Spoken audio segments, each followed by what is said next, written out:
Everything I spit rare, we sound in that gray area podcast. They talk about hip hop all the way in the UK, so they gon' get props. Ooh, let me catch it once again. Every time I'm spitting, I be making people. I just want Griselda to teach us our ABCs. A Okay. is for Hey yo, B is for the butcher, nigga. C is for Cocaine paid my mama bill. D is for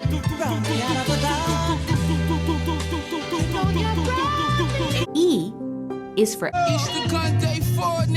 F is for G is for Griselda. H is for I is for J is for Just that nigga, I ain't have to get a drunk. K is for King in New York, nigga. L is for Lemon squeeze, lemon squeeze. M is for Machine, bitch. N is for 19. O is for P is for 5X, I wanna thank you. Q is for Quarantine, I did not spend.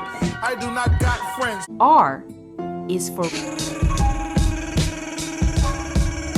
S is for T is for U is for You ever ate burgers on Wednesday? You ever ate chicken on Thursday? V is for Virgil White brick on my brick. W is for Westside Pootie. X is for Extra straps, extra clips laying on the seat. Y is for Y'all don't get it. Y'all don't get it. Z is for Add a few more zeros or them numbers isn't accurate. Griselda. Hey, yo. There we go. Now we know how to say our ABCs with Griselda. I expect to be, hopefully. I'm glad Benny got that last one in because I was about to say he was only in there once. So it was more Conway and Westside. Hopefully that lifted everyone's mood because it made me laugh when I was looking through. Like it was That was great. All the content the other day, and I saw this on the side. I was like, "What the fuck is this?" So hopefully that lifted everyone, got everyone in the mood. Whoever made that deserves an award. Trust me. Give them a grey area award. We'll shout them out. Right, so this episode, I don't really understand how we're doing it. It's 2 reviews in one, or is it like a Griselda appreciation where we talk about the latest projects? I'm kind of a bit, I don't understand, and I don't want to say anything in the group. Spoon feeder Sean. You not got the run through? Yeah, I do, but I'm just kind of a bit like, how do we review 2 albums in one? I'm not understand. I you know what I mean? I'm doing it casual integrated general review, innit? Yeah. I'll guide us through. Don't worry, I'll do the because I haven't got a ton to say today, but yeah, you do. I'll guide us through. Boom, boom, boom, boom. That one especially for Sean. I know he loves that. Right, go on, Sean. Get us kicked off.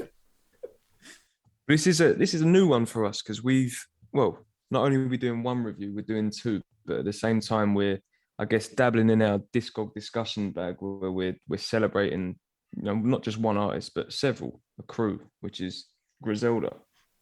I think the best way to kick it off is to talk about how we all were introduced to them. So does anyone want to start? Like, what was your first experience with Griselda? I never wanted to listen to them because I didn't know who they were. Like, I heard something about some of them getting signed to Eminem's label like a couple years ago, and then one of you lot was like, "Oh, one of them's dropped a project, blah blah blah." I'm like, "Who is that?" And you're like, "Oh, you don't know about Griselda?" I'm like, "Yeah, Griselda Blanca." I'm like, you guys are like, "No, it's a group." I was like, "Oh, okay." I'm being like 100% honest. I think it was Pray for Paris was the first thing I actually listened to, which isn't a bad starting point. But from what I understood, they were well underway. Like, started way before that with bangers. And I went back and I was like, "Oh shit, these guys are pretty hard." But yeah, Pray for Paris. So just at the top of the pandemic. So 2020, fairly new in the Griselda archives. The first time we ever did a Zoom call, because that's how this whole thing started, and it was our Zoom chats on during the pandemic. The first ever thing we spoke about was Pray for Paris. I checked that out as well the other day. That was funny listening back to that. But So yeah, no, my first introduction had to be what was it? So it was It was the plugs I met from Benny, and it was what's the name called now? I'm flopping the set. Oh, that's it, Crown for Kings, when it was featuring Black Thought, and I was like, oh, who's this? That was the first time I was introduced to Benny first, and I was like, yeah, and just noticed that he was part of Griselda, and then it was you, Sean, that then just plugged me up to Conway, because then I listened to the Lulu EP because it was produced by Alchemist. And then I was fully dialed in. After I listened to Conway and I listened to that, I was fully dialed in. Then I wanted to listen to everything that they were about. Then it was Pray for Paris. Like I said, Benny and Conway, especially them two, was just plugged in. Just thought they had something about them. Trust. I think it was Sean that sent me plugs I met, right? It has to be. I didn't discover that myself. I'm sure I didn't. It would have been Sean because and that Pusha T feature, that track, got me. Like that song is so disgusting. The beat chills me. So there was that. Lulu, I liked, but I think because I liked Benny more, I was like, cool. Conway can rap as well, but I'm not into it yet. But I think.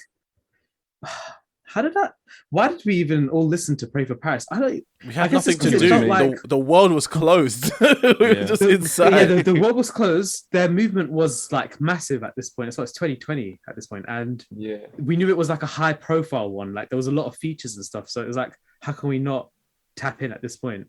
Yeah. I think I kind of pushed that one on you lot. I think, because like Sam said, there was nothing really else to talk about at that time. I'm glad we did because it's a great album. My first, I think it was just before Pray for Paris, like the lead up to it, I was trying to listen to Griselda, like not knowing anything at all. I was so confused. Like I couldn't tell who was who because like Benny and Conway, they're not that different actually, and like in their group tracks, it can blend a little. I don't know, man. I was just so confused when I was listening to Griselda when it first started. No, I ain't gonna lie. It's so the same for me. I first heard Griselda. I think it might have been 2017. Sorry, heard of them because they signed, Conway and Westside signed to Shady. And I think it was like a distribution deal or something like that. So I checked them out and whatever was out at the time didn't click with me. So I didn't really go back. And then end of 2018, Dead End Hip Hop did their best album list. And they all, or pretty much all of them had Tana Talk 3. And so I was like, oh, who's this Benny the Butcher? And then I found out he was Griselda as well. And then the first project I really tapped into was Plugs, the first one. And that's when I started like sharing that with various people. I feel like 2019, that same year, Benny and maybe Westside signed a management deal with Rock Nation too. So that was in the news. And then by the end of that year, you had the Griselda compilation. So they were pretty much, they were underground speaking, the biggest thing at that time. And then 2020 I would say with like Lulu and Pray for Paris is when I would like say I was a fan at this point. And since then I've just followed everything that they've done. Makes total sense. That Sean is the person, he's the plug that we met. He's the plug. I just distinctly remember it was around the group chat when it started. That's when I actually proper locked into Griselda, but I'd heard about them before. I mean, it must have been through Sean because before 2020, there was really no way to find them. No one was talking about them, which is a bit sus.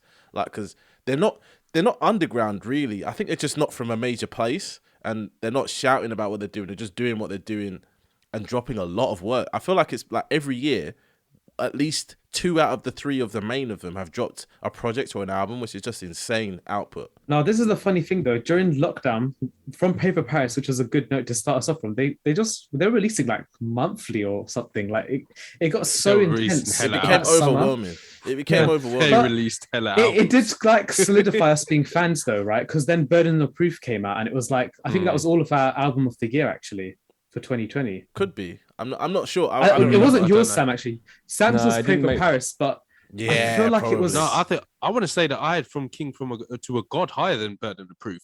I don't think you did, Theo. Did I not? I don't know. No, I think we I do all remember. definitely had Burden high though, right? I think on initial listen, Theo, you preferred Burden, but I swear when we did our best albums of the year, I think you said that Conway's grew on you more. Because me and you were the same. When we, for whatever reason, amazing. It didn't hit. And then it didn't hit the first time. Yeah, it definitely didn't hit the first time. I just thought, it's all right. And then every time I listened to it, that grew massively. I thought it was a Yeah. solid. It's just really, really good project. It's just mad the what, quality that they had. That was what kind of impressed me about Pray for Paris. I was like, who the fuck is this? Because all I'd heard about realistically, like feature-wise off that album was people I already knew, and then the Boldy James. And I was like, who's these guys that Boldy James is co-signing? It's the other way around. They're co-signing Boldy James. And then they all signed this Boldy, and in all this research I did after, like not after, but like last year, I was like, oh, Matt Conway was signed to them for a bit, and all this and all that. So I'm like, oh, they're high quality, like they're high quality rappers, and they're all related. Well, not related, but like, you know, Conway and what's his name, Westside Brothers, and Benny's the cousin. So I'm a bit like, this is a very rare thing to occur in a family unit. Is, you know, three really really high level rappers. And rest in peace, Machine Gun as well, because that was the other brother who passed away, wasn't it? So it could have been 4. Imagine that. Jesus. So what are our, you know, we've mentioned a few albums and whatnot. What are our sort of highlight Griselda moments? I mean, a couple. Had to go in. I mean, that is my number one. The beginning of that Rap Radar interview is hilarious, man. Like, I feel like Elliot Wilson wants to start a couple of times, but he just can't get in because Westside just keeps on going. Couple things for me is, I don't know if anyone's ever seen it. They performed, is it Dr. Birds off the compilation? They performed that on Jimmy Fallon. And it was one of those ones where you just know that everyone in that audience, this is not their cup of tea. Like, this is not their type of music. You know what I mean? Like, and they're just, it's the grimiest stuff you can possibly imagine. Love that. And Fire in the Booth as well. Griselda on Fire in the Booth is a moment. Yeah, Charlie just looked shook, didn't he? Is that how you feel? Yeah, like ducking from Westside bullets. was on something that day. He was aggy. Oh man. And they all looked massive as well. Yeah, they are. They all look baggy big. clothes on that, but They did. They look big. It's just Charlie's face just cracked me up, man. He just looked hella shook, hella shook. But Benny and Conway just went off though. They went into some different zone though. But when they just start rapping on, it's just ridiculous. It's like they're staring into the mic, and that is it, and they just go off. Mine's when Benny was on. I want to say it's not Power 106. The one with Ebro and all that. He was on there. 97. Yeah, I think he was on there, and it's not really that interesting. Like, as in, it's not like I'm talking about. Oh, I really loved it because he rapped for. His jewelry was just mad fucking blinging. Like, it was just fucking shining, like in a crazy way. I was like, nah, this guy's sick. Like, I've never seen anyone's jewelry moving like that. I was like, all these other guys got fucking stones in their neck. This guy's got pure, all that shit that rappers rap about, like pure water. Like, never seen jewelry like that in my life. So, yeah, That's the thing.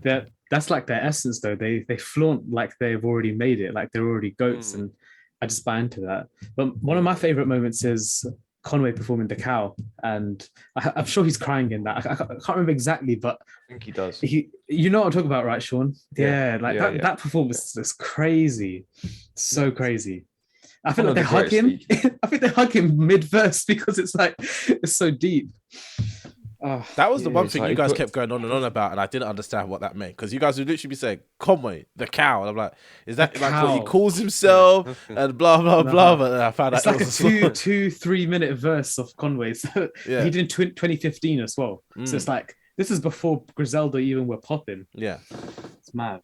It's mad. Yeah, he really poured it. It's like he knew that was his moment. Because that was that on Fly God, the first Fly God album. Yeah, it's so long ago, honestly. It's incredible. One of the best verses of the decade, at least. I mean, other than that, I guess, you know, there was that kind of string of projects, but like between Plugs and Pray for Paris, Lulu, as we mentioned, Conway's first album, Burden of Proof. I guess like 2020 was just a moment in itself that year that they had. I feel like Conway dropped 3 projects. Benny maybe just dropped the one with Burden of Proof. Westside had at least 2. It was just Sean, there was even La Machina and Plugs 2 the year after. Yeah, I'm about to say. 2021. Yeah, they were the only people dropping not last year. Sorry, Westside Gunn's double album. They were like, we don't care if it's a pandemic. We got way more stuff. Don't forget Pyrex Picasso as well. That is underrated, man. Yeah, just. I don't know why they felt like it was okay. A bit, then. Let's talk about Westside, because and that album especially, Kieran, because I feel like the Hitler Wear Hermes Where's Hermes series is a bit of a classic, really. But that final installment is a bit what a way special, to right? end it, right? Like, because the first part, side A, is like sick, and I thought that was all it was. Side A is He goes and drops side B, and it's like it's definitely better. There's better features in it. You got that one with Tyler, the fly who can't fly straight, and it's just like this incredible music. And we listen to them back to back, both albums as well. It's crazy. Like that could be the best Griselda album, arguably. I listen to Hitler Wears Hermes side B quite a lot, and I forget there's a side Mad, A. innit? Yeah, J that's the Electronica mad- on it yeah, as well. that is the maddest thing, though. You are right, because side A, I was rocking with that, especially with It's Stove hard. God, because Stove God, it just was killing it on every feature he was doing. And then side B comes out, and I'm like, how the hell is this just got even better? Because then I'm just listening to that a lot more than side A. I'm like, what is going on? It's just quality music. I wonder We how have to they get give, to this though. How do they get? Because I understand that they've been rapping for a long time, but it's like I don't know what it is, but the feeling of their music is different to everyone else's. Apparently, it's Westside's formula, right? Mm-hmm. And you hear it in his projects. Like his beat selection is definitely the best out of all of them. Like especially on the Hitler Wears Hermes 8, both of those projects, the way the beats flow and like just the luxury sounds, and he knows when to do like beatless ones and then like those heavy dusty ones. It's sick. That's what I'm saying. Like, no, I don't think anybody could get on these beats the same way that he has, and the rest of them do. It's like some of the beats they have are like it's like new old school grimy stuff, like what Earl gets on, but like their own separate vibe of it. And it's like, is it really fair to call this the underground music when I think in the future this could be the mainstream sound? Is like, you know, that fusion of all what's good about hip hop. Yeah. Well, I think we'll probably get onto it a bit later on, but there's other artists, one in particular that kind of kept this music alive for a period where, you know, street rap wasn't really a thing. I mean, not a thing, but that it was, you know, very much underground. And Griselda kind of have, I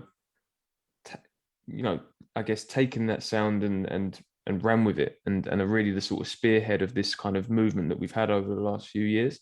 And yeah, we have to give Westside his flowers, because I feel like, yes, you know, the majority don't hold him up there on the same levels when it comes to the rapping, but in terms of his curation and his artistic vision, He curated all of Pray for Haiti, and like that was like topping all of our lists last year. That album's incredible. I think it's one of those ones as well. No offense to him, but nobody likes his voice. His voice is a bit jarring to some people. I don't know who said it before. Someone said it before. They don't like how high pitched his voice is. It was me, because I couldn't fuck with his voice whatsoever. It's It's unique, fine. though. It's fine now, but I think that's a common thing, though, isn't it? Now. But it's a I've common grown thing, to isn't love it? Because it is jarring. But do you know where it works best is when the three of them are on a track together. His voice cuts differently with those two. Some of the sounds he makes are a bit jarring though. Like when he starts whining and stuff, I'm a bit like, Yeah, man. That's what I mean. But I've grown to love it now. But just some of it just. When you've never heard the guy before, and then he's doing all this, I'm like, oh, please, man. Boom, boom, boom, boom. he's good though. I give him that. And to be fair, I think Westside's got the best features out of everyone. You mean like when he jumps on people? What are you talking about, Sam? He's got the best features. Like he's got out of like on all these projects, he's got features from just mad people. Oh yeah, I think because he's the curator, isn't he? He knows who to pull that will work on a song. I feel like he does that for their projects too, but I don't think they've got that eye like he does. Well, we're still waiting on that Benny. He's like RZA, but not toxic, innit? Oh, that's. I'm not even saying. I'm not. Yeah, I'm just being real. Like there was something toxic about that whole RZA control freak thing and Wu-Tang Clan, innit? I don't even know what's going on. Why do you think they're all pissed off? Before we get into the meat and the reviews and that, are there any other members of Griselda we want to talk about? Because there's people that have come and gone, come back again. Matt Comey, man. We need Shout to out give Matt that guy his Comey. flowers. Like this guy's one of the That best is real. rappers right now. Yeah, 100%. Baldy James, I mean, is he part of them? I don't understand if he's part of them. Well, yeah, I mean, I think with Matt Comey, Matt Comey's been around for a long time, and you know, in recent years, he's starting to finally get his flowers. But he was in Griselda early and then left because he had a beef with Westside, right? and they recently reconciled. So there's a bit of backstory there. Boldy is again someone that was well established in the underground, and then 10 years into his career has signed with them, and it's just one of those ones where I think it makes sense, especially after the stuff he's been doing with the Alchemist. Like it's just right in that lane. Well, it's just easier if they're all in the same room together all the time. You know what I mean? Like Alchemist, them, and that Derringer guy. Yeah, shout out Derringer. Yeah, he's big up there. He's fire, man. Big that guy up. Is that the modern day RZA? Jeez. Ooh, copy. What's his name? Yeah. Conway says that. Conway says that in one of his songs. Yeah. And then slices him up with like scissors or something. Yeah. This is Inception, isn't it? I'm just saying it, thinking it's my own thought, but in your head. The bars cut that deep. You know who I'm gonna say? Oh, Marciano. Rock Marciano. No. Rock Marcy's not in Griselda, but Rock Marcy deserves a lot of credit for the sound that Griselda and a lot of other guys are making today. But Stove God Cooks. He's part of Griselda as well. He is. Oh, I didn't know that. I thought he was his own person. That man. No, I thought he was. Yeah, I thought he was his own thing, man. Give that. And he's been around a little while too. He's so weird though. Some of the things he said is so weird. I don't care. This guy can rap, man. No, he's sick. But some, like I was saying, I think it's. I don't know if he ever has the potential to make it big, because some of what he says will go over people's head, because it's like. I personally haven't connected with him like the other ones we mentioned. That's what I'm saying. Like he's in the same boat as Boldy for me. You need to connect with this guy, man. It's about time. Nah, some of what he says. His features though on the Westside project, them features are mad. I agree. And the ad libs, man. Jeez. His album, his album Drought. made my top 5 in 2020. Yeah, that was odd. It made my Drought. top 5 because I don't know where that came from. Reasonable Drought. It wasn't. It wasn't odd. Is that on Spotify though? Yeah, it's on Spotify. It's on Spotify. Reasonable Drought is hard. It's fire. It is fire, man. Sold the brick I'm out not to the gonna parking get too lot. mad, 'cause I think one day Hallelujah. Kieran and Sam is going to connect. One day, man. Stove God. I like Stove God. I just haven't caught the Stove God ad-libs. wave. Oh man, he was gassing me on back 2 times, man. Sorry, this guy. Every few years, someone comes along. Every few years, someone comes along. Yeah, I remember the first time I heard Danny Brown. I've tried like JPEG Mafia. There's someone where their style is so different and so like in your face, where you just can't. You have to just respect it. But as Theo says, he's got bars too, and he makes good music. He does. I think it was Rock Marciano that produced that album too, as well. Yeah, it was Rock Marciano. I had to take him in, but at the same time, I feel like I don't mind being late to the Stove God Cooks party, because he's so intertwined with Griselda that I'll hear him every now and again, and maybe one day I'll go, oh, what's he doing now? And I'll catch up. But for now, I like the 4 or 5 songs I've heard of his. Boom, boom, boom, boom, boom, boom, boom, boom, boom, boom, boom, boom. Oh, never gets old. Yeah, so this will be a bit different, you know. Like I said, we're reviewing 2 albums in one, so I guess let's just kind of jump between them. So when we talk about the usual kind of topics that we do, let's just join both albums together. Well, can I say my first bit first then? Because I want to change something that I said in the group. Yeah, Tana Talk is an album. Okay, I originally said it feels like a mixtape, but it gave me more album vibes once I listened to it a few more times. But first 2 listens, I was like, this is a mixtape, because all the other Tana Talks are a mixtape. Yeah. But I agree. You know, I just want to say they're both albums in their respective rights, but we'll get into the depth of it, whatever. But I just wanted to kind of clarify a few things there with that, because I didn't want anyone to try throw it on me like, oh, you said it's a mixtape, because I feel but I feel like that's a good place to start, because we're going to talk about the content and the bars and that. And what was it about Benny's that, content wise, that made you feel like it was a mixtape, and then why now do you say it's an album? You know, when someone does a trilogy, or a series of things, that start out as mixtapes, you just treat them as what they were. So I'm like, Tana Talk is a mixtape series, judging by the research I've done and blah blah blah. So I just came into it with the mindset that it's a mixtape. I didn't want to connect the dots or let the big moments that he tried to pull off hit. I just kind of was like, it's a mixtape. these are good songs. There's no thought in this. It's just what he's got right now. But I don't know. I feel like the moments reached on this, some of the moments are higher than what happened on Burden of Proof.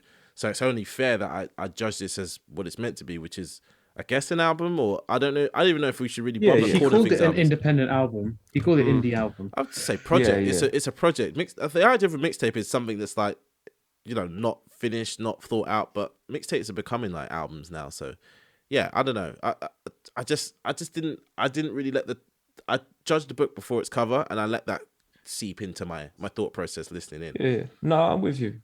I think that they're, but like to be clear, they're both albums. But I think the difference is that with Conway's is that it is so clearly an album. Do you know what I mean? There's been all this anticipation for this shady debut, this major label debut, whatever. And even just if you think about the way it starts with a track like Lock Load, that is very much an intro track. The way it ends as well with God Don't Make Mistakes, very much an outro track. Just the structure of it is, I guess, is explicitly an album. Whereas, like you say, with Tana Talk 4, I mean, in fairness, Tana Talk 3 was an album, and is definitely album standard. But yeah, I think even the way Benny was talking about it, in some ways, it was almost like this kind of fan service project where he knew that's what people wanted to hear, and it doesn't necessarily have the structure or flow like Conway's does. But I mean, the quality of the tracks and the subject matter, it definitely is. It definitely is an album. Yeah, I just, When you say the flow, what do you mean? I just think that Conway's one has a very, like I say, it very much has an album structure. Like structurally, yeah. Whereas this one, I mean, I like personally, I mean, it works. Don't get me wrong. I'm not saying it doesn't work, but to come straight in with, was it Johnny P's Caddy? Yeah, it makes you feel like it's not exactly. just put the biggest song like first. myself. That's what I was thinking. Like at least It wasn't like really an intro. like- It wasn't really like an intro track, was it? It was just like, right, No, let's come in. straight With a Not bang. even, Like, but yeah. that's a typical album structure that we just don't get that much nowadays, though. Like, you don't need an intro track. Think about like all these classic albums like Thriller, even like Hounds of Love, Kate Bush's album that starts with Running Up the Hill. Like all these hits that start at the top. It's just an old album style. I think as well, people don't in use. this day and age, just the idea of, they see Tana Talk and they don't have to look for the track they like. They just press play on that track and hopefully they let it run. Like, not, I'm not trying to say that people aren't trying to listen to this thing all the way through, but I feel like that's a tactic that he could use of like, the big features at the top, click play it and forget about it. Do you know what I mean? Yeah. I think Conway's album definitely goes through a distinct journey. Like starts gritty, gets deep, and then comes to a place of rest. I don't think Tana Talk has any of that really in it. It just has a whole bunch of shit going on. And I think also with Conway's, I won't go too deep into this because we're going to talk about other aspects as well. But I think with Conway's, it's a bit more, what's the word I'm looking for? Introspective. Perhaps a bit more, well, there's definitely introspection. I was going to say extensive. So I feel like Conway goes a bit further when it comes to the introspection, the vulnerability and the stories. And well, not so much the stories, because Benny's, it's a different type of storytelling. It's almost like he's putting game on, like he's giving you game, he's giving you these street tales. Whereas Conway is like, he's not necessarily giving us anything particularly new or departing from what he's done previously, but he's going even further. Elaboration. Yeah, exactly. There's a level of detail and I guess emotion that's on I would say that hits a bit harder than Tana Talk 4 does. So that would be the other aspect where I'd say that Conway made more of an album in that sense. Yeah. The vulnerability is interesting though, because I think Conway, for me, his best thing is his vulnerability. Like when you go to the couch, for example, like the cow, like 2015, that's 7 years ago, all the way up to now. Like I think his best thing clearly is his vulnerable raps and stuff. Whereas Benny's one is actually the opposite of that. It's like his invulnerability that's his appeal. Do you know what I mean? Like he's like this. He's this GOAT rapper. He has no flaws. He makes flawless track lists, all of this kind of stuff. He dabbles though. He gives us snippets. Do you know what I mean? Like on is it Buster Brick Nick where alludes to the shooting that he experienced. Oh, What was it, yeah, like a yeah, year and a half ago or so? Yeah. He did it on Burden of Proof with a couple of tracks. It was Oh, seemed yeah, like a Oh shorter yeah, track. Survivor's No, Guilt. he did it. Yeah, Yeah, yeah. the So, Survivor's but that's Guilt the on thing. the Plugs I Met, and then sorry, and on Unburden there was I forgot the name of it, where he really goes deep as well. There's a really yeah, nice yeah, track. yeah. It was when we reviewed it was one of my favorite tracks, and it was because he went deep. Mhm. I need to get the name of that track. I think we'll talk about it more towards the end, but I think that's why I see Benny's ceiling is high, and I feel like he is going to give us that one day, but not yet. You know, we know he's signed to Def Jam, and you know we're going to get that major debut, label debut from him at some point. So maybe he's saving it. Do you get what I mean, for the big occasion? Well, that's what I'm kind of a bit confused about, but I'm glad that Sean kind of made it a bit clearer to me. It's like, you said it's fan service Tana Talk 4 rather than an album, and that might be why God Don't Make Mistakes feels a bit, I don't want to say better because I'm not comparing the two, but to me it just feels there's a bit more substance to it. Like Conway explores ideas and thoughts throughout a whole song rather than multiple thoughts and ideas in one verse or, you know, one song. Yeah, I think that's one thing why Conway feels it's that linking back to what we were saying, but like Conway makes like songs like Stress, which is like conceptual, and like Benny has a few conceptual ones, but it's more like he's rapping about all types of stuff. It's like that kind of like mixtape barring where they're just rapping, they're just rapping like stream of conscious type stuff. Yeah. Let's talk about Stress, because I feel like Conway, like I said, I don't think, you know, subject wise, Conway isn't really telling us completely new stories we've never heard. There are certain things that, you know, that he says on this song as well where I can't remember him ever talking about, such as like the loss of his son and things like that. It is in Stress where he says that, right? Yeah. He said he had a baby Yeah. and it died. That's why he drinks a bottle a day and all this kind of stuff. Yeah. So I'm waffling a bit. I'm just going to get to it. I feel like this is his greatest song. I think so.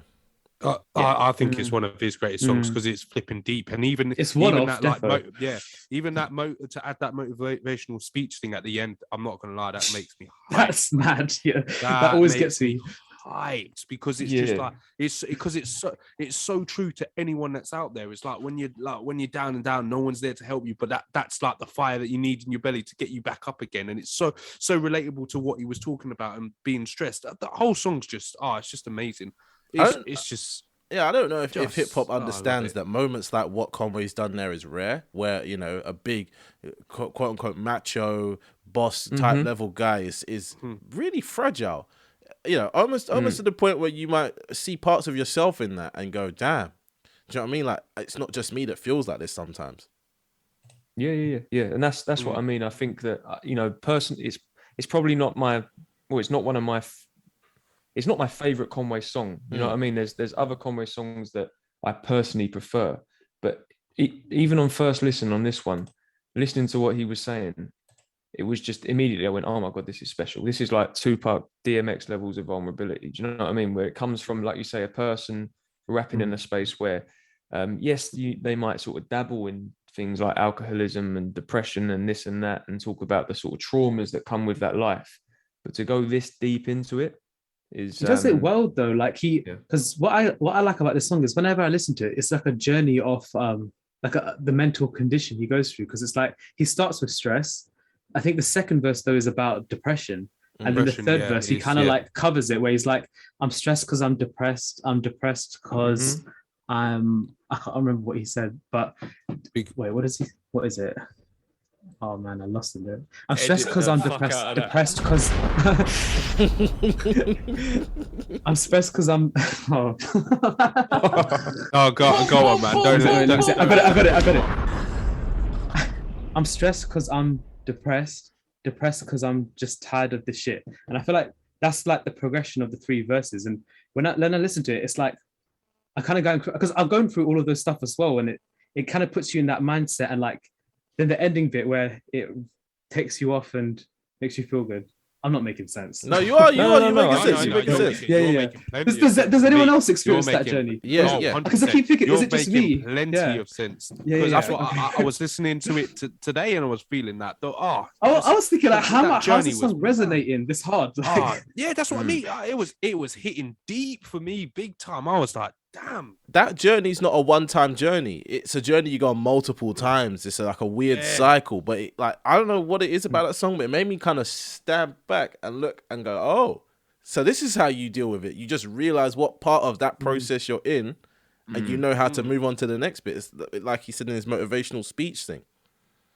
It felt like almost like a confession, or like he's talking to you, like say like you're having a drink together, and he's had a bit too much and he's revealing things to you. Like I mean, there might be bigger Conway fans out there that will say I'm wrong. I can't remember him really talking about like his cousin committing suicide. He maybe has, but when he talks about the vividness as well about the chord for the throat, which just hits, and then he literally says, "I never told nobody, but I lost a son myself." Do you know what I mean? Like when that comes in, you're like, this guy is literally, to me, it's his most, I would say, his most vulnerable track since The Cow, or his most vulnerable lyrics since then. And he is, and this isn't the first time he's done this. In fact, most of the projects I've heard since sort of 2018 to 2019 onwards, there's always one track at least where he talks about alcoholism and the post-traumatic stress disorder that he suffers from and this and that. But this was like, he took it to the next level, and it really is, to me, the sort of centerpiece and the standout track in this album. My standout line from this is where he says, "Do you think I like my face? I hate this shit," or something like that. I'm like, oh no. I'm like, oh no, man. It's like exactly. you know what I mean? Goosebumps from this track. Jesus. I'm like, you're really picking yourself apart, though. Huh? He's slurring throughout that chorus as well. Yeah. I feel like Sean's right. It's like an alcoholic kind of confession. Mm-hmm. Yeah.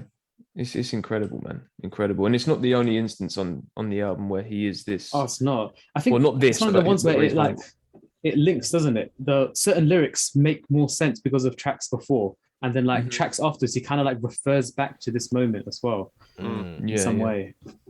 But this is why I say, I'm jumping to it. This is why for me, Conway at the moment, based on what we've received from these guys, is the strongest member of Griselda.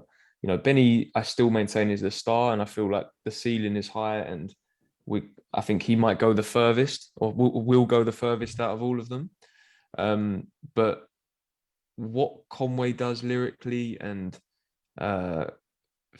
content-wise, and just his sort of versatility on different types of production too, it's more well-rounded. And I guess we're coming back to the album thing again. This album just felt really wholesome and well-rounded, I felt. Yeah. I came away from it feeling like I knew Conway a lot more than I did before. Whereas with Benny's project, I came in and I was a bit like, oh, okay, Benny's still talking about selling drugs and things like that. That's cool.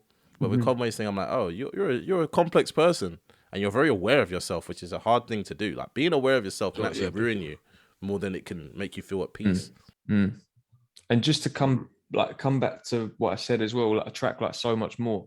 I mean, Conway fans know that he is much more than just this kind of coke rapper, just talking a load of crud and whatnot. But you know, he talks about on this track. But if you listen to albums like La Máquina, where he's rapping over pretty commercial beats, I would say, but then he can also do something with a Big Ghost or an Alchemist, or do you know what I mean? There's so much variety in his soundscape. A track like So Much More, the way for me, So Much More hits, like the way it hits after Stressed is so bad. Yeah. That's mad, great sequencing. That kind of reminded me. It had a bit of I know it's Justice League, but almost like that kind of the grand scale of like a Just Blaze beat. Just there's this sort of like early to mid 2000s power to it. Yeah. And Guilty as well, the stuff that he's saying. The stuff on he's saying and Guilty is just it's just amazing, man. Flipping love that track. But I feel like let's just to switch over to Benny, because I feel like there was a standout on here too, which was his his redoing or revisit of 10 Crack Commandments. Oh, that was so well done. Yeah. I'm sorry. It's a risky move, but I feel like it paid off, because I genuinely listened to it and I was like, I've learned some things here. It paid off, man. Because, like you said, I thought it was risky, because when I was first listening to it, I was like, oh, well, we're doing 10 Crack Commandments again. Then I like sort of actually properly listened, was like, oh no, yeah, I read the title again. No, it's 10 more crack commandments. Oh, you're starting from 20. Oh, I like what you're doing here. And to get It's the Diddy interesting. co-sign, Yeah. even though I don't care for Diddy. I don't like what Diddy says at the end, though. Diddy says a whole bunch of bullshit, doesn't Diddy he? talks You're with me. shit. Diddy talks Just bullshit take it at the out. end. Like, Thank you. Oh, just because our dad did it. My dad used to sell I stuff know. back in the I can day, do- blah, blah. men are do Shut up. gods, this so guy what on are track. women? Like, what?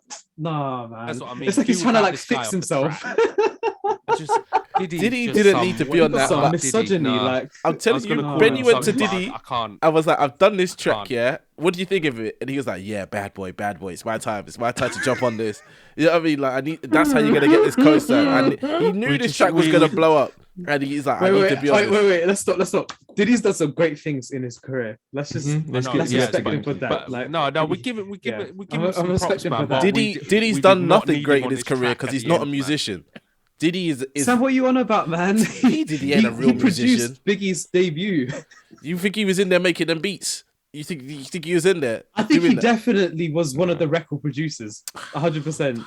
He's the I'm admin not guy, being bro. looped into the Diddy slander. This is your lot. Listen, It went a man. bit I'm too gonna far. sit back. I started it, but it went too far. Like, Diddy- you guys, Diddy- you just got gassed up. Diddy's not a real musician. His best song is that one where he's on that bike and he falls off it. I don't remember what that one is. Is it Mary J. Blige is on that one or Faith Evans? You know what I'm talking about? I'm not going this deep. You know the one I'm talking saying, about. Yeah, we just Let me we find just that don't Oh, need. man. I You're mean, trying to assassinate the career. Diddy's Like, ad- what? Diddy's ad libs on the track were nice, and the co-signer like it because it's the link between obviously the Biggie track and the Mhm. Benway It's the track. seal and of was, approval. that was It makes nice. sense. Yeah, If so they it didn't was have great. that, it would have felt like cheap exactly. in a way. Yeah, so it's nice that he's on there. The bit at the end, I'll I be can't missing care for, you. so- That one. That's the one. The biggest song of his career, right? That's the only song that matters, man. The rest of it's not real. Like, let's be Diddy's honest. got some tunes. No, I know what you mean about seal of approval because I'm just going to play a bit of devil's advocate here. I can't, man. What the hell? Do you think this was a bit of a missed opportunity in the sense that imagine this was produced by DJ Premier? No, but respect Alchemist. He put it on nicely. I'm not mad at that. I hear what you're saying, Sean. So I'm not mad at it though. But it's I not feel like Alchemist who Alchemist produced 10 Crack is good Commandments. enough. It's Derringer. Oh, Yeah, that's what I was thinking. Yes, oh, swear. Derringer. Beat Butcher and Derringer. It's, We need to it's shout all a out blur Beat for Butcher me as on well. this project. Everyone's beat going was on nice, about though. Derringer, The but Beat beat Butcher. was nice. No, Yeah, Beat no, Butcher. like- No, give him his props as well, man. I 'cause don't he think- does Who his is thing on this Beat project. Butcher? I thought that was Part just of the Benny. Griselda group. No. Nah, Beat Butcher's been no. working with Derringer for a long while. Fuck? It's Yeah. been he's been in the Griselda camp for a long time. But To just answer to your clarify what question- I'm saying, I think the beat's great as well. The Yeah. song to me, like that's why I think it's the standout of this this album. But But I'm to just answer saying, your like, question, Sean, they don't need Primo to do that because it's a different thing. If he was redoing the 10 Crack Commandments, then maybe I'd be a bit like, oh, maybe you should have done this and that. But the Diddy co-sign makes it good enough because apparently Diddy is Biggie's spokesperson from Beyond the Grave. Yeah. And that's it. Because No, Benny yeah, to don't rap clarify, like Biggie as well. Benny does that flossy rapping, and it's like this is the kind of beat for that floss. Yeah. To clarify though, I agree. I think it's great that Derringer especially did it because it becomes its own song of its own time. Do you get what I mean? Yes, exactly. Going the primo route, you're in danger of being I don't know, not gimmicky, but No, you're right. I don't know. That's the word. No, it's Wait, gimmicky. It's That's the gimmicky. word. That's the word. It is. Because it's That's not the your- exact because word.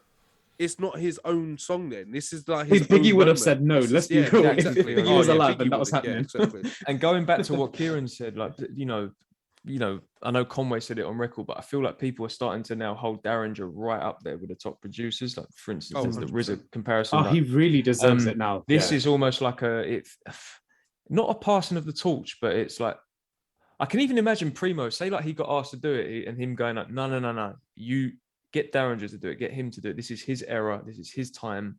Let him do that. Let him do his bring his take onto this record. So yeah, I'm glad that it wasn't Primo that did it, but apparently he's in the video, so that's a nice little, I guess, bit of homage to him. And just to What he add, the did 10 with Crack the Commandments, original. like obviously they're not just for like drugs and stuff. It's about like trying to make your life worthwhile and trying to like, you know, use the drug game to enhance your life. This actually gives you more of a breakdown as to why drug dealers do half the things that we think are stupid. Like when he was talking about buy cars, buy jewelries, to you that shit might look dumb, but like what if the plug is gone and blah, blah, blah. Buy shit that you can sell. I was like, I'd never thought of this. Yeah. And it's also when he says like you got to try your own shit where people get overdosed on this stuff, but he's right. It's like people tell you that that's fire, but you got to make sure that the shit actually is fire.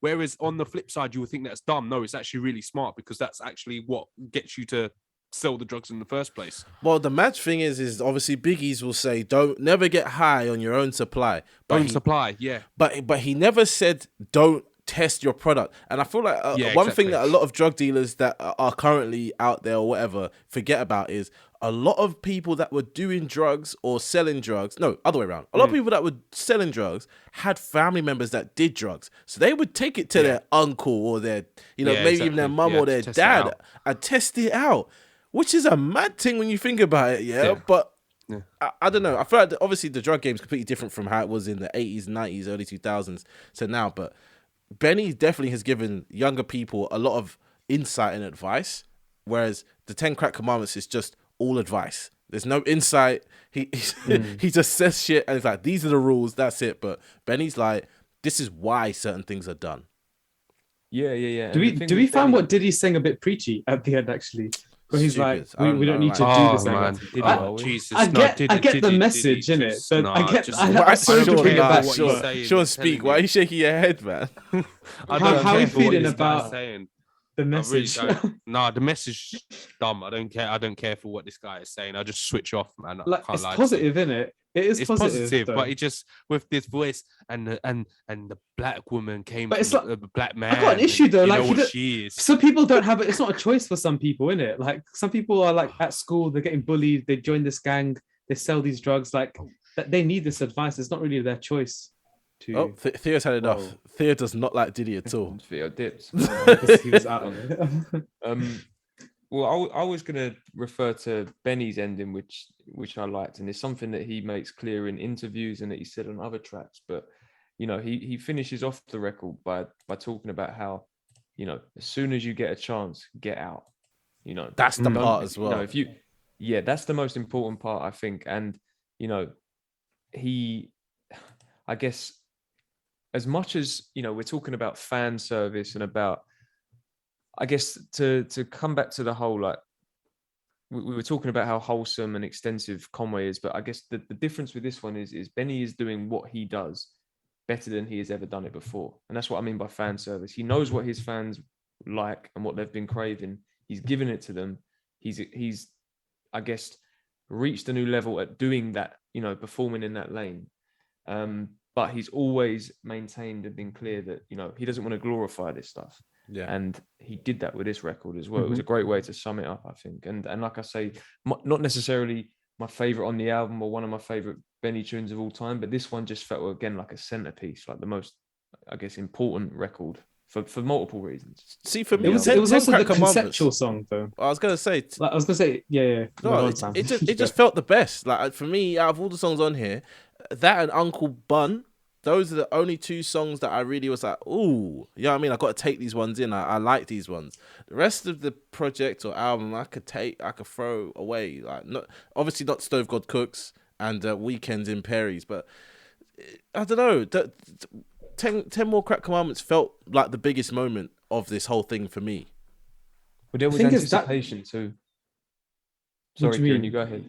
There was an Instagram. There was like leaked, not leaked. There was he was sharing this, teasing the song on Instagram Live, and he'd spoken about this record, and obviously with its history, I guess there was a lot of pressure to deliver, and they did.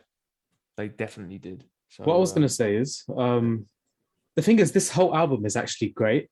And the reason why 10 More Commandments stands out isn't because it's like better than the rest. Because I think personally there are actually better songs on this album, but it stands out because it's like hyper conceptual. In an album that feels like mixtapey bars, like this is a moment where like he's stuck on one theme. True. And like a concept that's beyond just like his other kind of like talk and stuff. I feel like Benny needs to do this more, to be honest. Like songs like this where But he's just trying something. He did it on Burden of Proof consistently, and that's what made me enjoy that project so much. And even on the plugs I've met, he does it more. He did, but this is further than that. Do you know what I mean? Like that they're conceptual in areas, but this is like a hyper concept, isn't it? Well, but this is what Conway is doing throughout his album. That's why it feels something. Like more. this is like when Jay-Z did 22 Twos. It's that kind of like I've got a concept for a song and I'm gonna roll with it.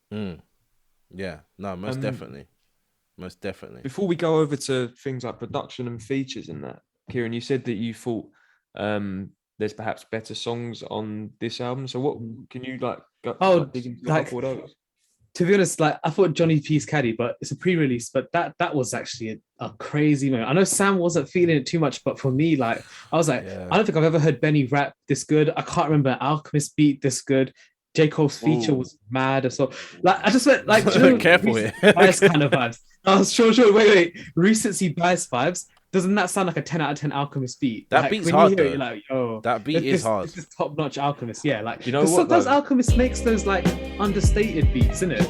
Yeah. But this knocks.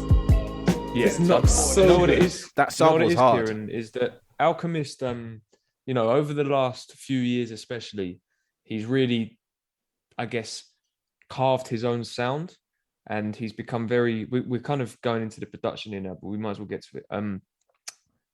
He's carved his own sound in the sense that he's very much become associated with sort of minimal to no drums, to these loops and obscure samples and the transitions and all this stuff, creating an atmosphere. This was like a throwback to some of the beats he made in the 2000s, where that's why I love it. Yeah. So I know what you're saying. Yeah. It's like you can put it up there with like your revolutionary warfares and things. Do you know what I mean? That are more, I guess, easy on the ear. But I mean, some of the more fucking like out there experimental stuff he's done is crazy. No, it's definitely not groundbreaking what he's done, but as a put together beat, like this could stand up against like some like Kanye's production, and like you can hear like it's got the complexities to like match it. Do you know what I mean? He's a minimalist producer usually. But that's what a good beat does. A good beat doesn't always have to slap you in the face. Sometimes a good beat is just setting the right tone and the right vibe, which is exactly what Johnny P's Caddy does. Though. But Buster Brick Nick. Did Alchemist do that one as well? It might be Derringer. You'd be surprised how much Derringer's on it. That beat bangs, and Benny's raps on that. They're like, I was gonna say it's a late one for me. Like it was today. I'm gassed in it. I haven't even got like words to intellectually explain that. But that song is crazy when you deep it. Like Benny's saying some stuff on that. Oh yeah. I'm glad we're getting back to the bars on that, because just to quickly say that's Alchemist as well, Buster Brick Nick. Wow, but that's one of my favorites. It's a magical beat. That's also one where, like I said, Benny is kind of dabbling in the vulnerable stuff. He goes in though, like the verses, the flows are switching a little. He's saying different stuff as well. Yeah, I know. Wow. The slickness of Benny though, like when he My little, I compare him to Jay-Z in it, because it's the way he says stuff. I know what you mean. It's stuff like when I can imagine Jay saying what I'm about to repeat, where he says, "My little crypto investment was probably triple your necklace." It's just like that little slick. It's the way he delivers it though. That's one thing I want to say about the whole of Griselda, is that mafiosa, whatever the word is. They've got that vibe. Like they've mastered it. But Benny's definitely like, he's channeling that original Jay-Z energy of like, I sold drugs. I'm not really trying to dwell on that too much. I'm trying to give you like these odd business lessons or like these weird stories that I've got from that era of my life. And he's like, I'm rich now, type thing. The other just the last one, Mr. Chow's Hall. I think what Benny does on that vocally on that verse is nice. Like he switches up the delivery. It's not like the typical like Tana talk that we hear. I feel like he's harking that new era of what's to come. Yeah, that was a sleeper to me. That hit me today, actually, that one. It's different. Like he's rapping with emotion. I'm hearing something, inflections in his voice I've not heard before. Like was it the last thing he recorded? I don't know. Like it feels different though. Yeah, definitely. And then what about Conway? What about like some of the, again, to kind of not to go too much into production or features in that, but were there any other songs on Conway's where we thought, wow, that's the Well, I want to just add in quickly, back or back 2X, whatever the fuck it's called. That song's a banger on Tana Talk 4. Oh yeah, that's a banger. But then flowing in from that, drum work. I don't know why no one cares about drum work as much as I do. Drum Work is the banger. Drum Work's great. Conway's album, yeah, that song for me just stands out. I don't know why. That Love the Genius person, they get things going for that. Yeah, we'll get into her. What I love with Conway is his. I love Conway's like 50 Cent stuff. So on Lock Load, the chorus, I feel like that's definitely like 50 Cent's melodic rap on street, Great gangster intro. rap, and he does it on like I think Stress. The chorus is arguably 50 Cent-ish. Does anyone think that? Welcome back, Theo. He's Yeah. Is I he in thought on that his before. phone? Yeah, Theo's in on What's the up, Theo? phone. Theo, what's going on? Plugged in. I had to join through my phone, so the quality's gonna sound shit. But I just Yeah, it's all good. Your laptop's moving a bit Shawnish. We're just Theo, we're getting into sort of like final tracks on each album that were standouts for us, both like in terms of bars and content and that. And Kieran was just saying how some of Conway stuff reminds him of 50 Cent. And do you know the first time I thought that was on the Lulu EP? Swear, that early? Yeah. What song is it on the Lulu EP where he sounds like 50? There's something about it, innit? He's grittier than 50, but I hear it sometimes. Yeah. No, I'm with you. Looks like Theo. I want him to do that more though. I want him to rap with these melodies because it's he swags it out nicely. Yeah. But I'm with Sam on drum work and piano as well. What's it called? Piano Love. Piano Love. Piano works. Piano Love was a pre-release though. That came out like that was months a single. ago. Yeah. But that was like to me, and then just to kind of like cross-reference with Benny's is what was the song? Is it oh my god, why am I forgetting all the tracks? Bear with me. Super Plug. There we go. So Piano Super Love and Plug's Super hard. Plug were like Super were Plug's like amazing. Classic Griselda, like Yeah. the quintessential Griselda sound At its best as well. It wasn't like a lower standard like that. What's that Griselda posse cut on Conway's one? Because that one doesn't hit. Does John it? We've all Mooflick. said it. I was about John to mention Mooflick. that. I was about to I mention like that it. one. I like that No, one. I man. like the tune, but it's not Griselda's best one of their tune, is it? Nah, but not I was gonna It's not say one like of no the one's best, gonna but mention that, it's but you're definitely a right. grower. No, it's definitely a grower. Chanel Pearls as well is a standout track for me. My standout tracks, Man. Yeah. Chanel Pearls and Drum Mate. Work. Has anyone touched on God Don't Make Mistakes though? Because what a perfect outro that is on Conway's Wow. No, we album. Not really. That is not in powerful. depth, no. That is Oh, that powerful, the man. bit with his mum, isn't it? Yeah, exactly. That's what I'm saying. The That mum's is making one- an appearance that's again on the that's- album. Yeah, but that's a standout to me because that's a powerful song. Love that song. Tear gas. Wow. Tear Why are we Gas not is talking about tear gas? Nah, What? we'll get there. We'll get there. That's- We'll get there. Woo. For a different reason, we'll get there. And has anyone shall talked we- about on Benny's? Anyone talked about Thory's Revenge? Nah. No, we actually didn't mention No, that because I was that's trying to another hold one. back because that one is gas. You know what? Whenever Say that yeah. one hits. Yeah, that's Oh, As soon fire, as you mention that, Theo, let's go to let's move on to production. Like Thory's Revenge is one of my best Alchemist beats Oh, ever. Like Jesus, that gasses me. It's the way, like, horns. oh, The horns are. No, but it's the strings before the horns, and then it like Yeah. oh. Do you know why? It's because first of all, it's the I would say out of all the tracks on that album, it's the biggest change in pace. It's got a bounce to it that none of the other tracks have. Right. Secondly, I can't remember Alchemist ever making a beat like that. But it's still got the sort of layers and the depth to it, and so, like it's still, if you really listen to it, there's a lot going on. But the horns, I've never heard Alchemist make a beat that jumpy with the horns, and It comes perfectly after Uncle sound Bun like- because Uncle Bun's yeah. so slow. I think like that Yeah. might even be the slowest tempo out of the whole ones before it. yeah. So then this comes and it's like Them You horns can are tell like some Benny's having medieval fun. horns though, man. They're like. yeah, they're not like the typical like trophies kind of horns, isn't it? Piper, Slick Rick. Yeah, exactly. Yeah.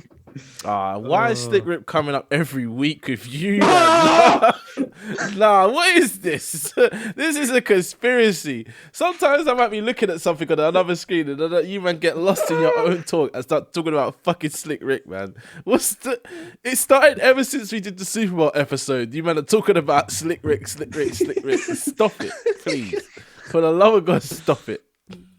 Because a Slick Rick song came up the other day, and all I'm thinking is what you man was saying about it being a pedo. Like, It's he's not hard fun. as well. This is the problem. I can't enjoy Slick Rick no more.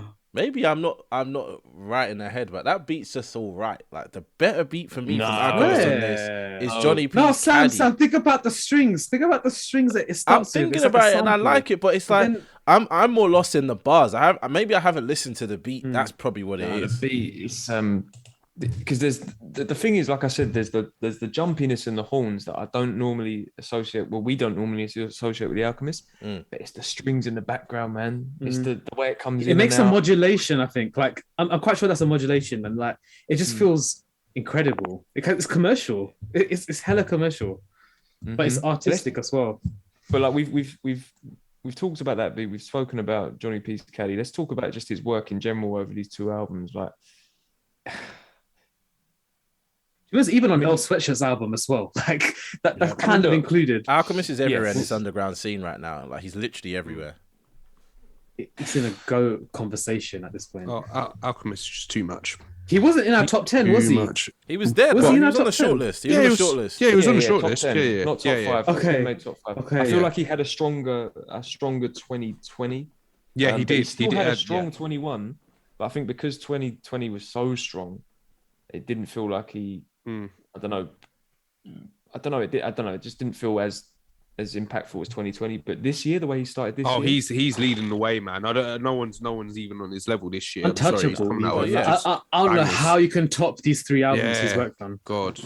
I think as well, when you have a high output, it's very hard to maintain a level of quality that he has. Like he's really just. It's almost like he's getting better and better. He's been in the game well over maybe 20 years nearly now. I want to say. Yeah, probably he's longer, longer. Yeah, it's longer. Yeah, he's been here for. But he's time. been respected for a long time. But now I think he's Yeah, entering long time. that GOAT level where he's like, I know it sounds dumb to say, but you know when you get to that point when you actually just have a process in your head and you're just doing things unconsciously, that's when some of your greatest work comes out because you have genius in your mind and you're able to translate it straight out, and that's what he's doing. I think early days, when you listen to, because he's been around now for, it's got to be like 20 to 25 years at least, right? When you listen to his early beats, like stuff he did for Mobb Deep and oh god, I'm trying to think of Nas. a couple others. Maybe Nas. I'm thinking the early stuff. You can really hear his influence, like Primo and people like that, right?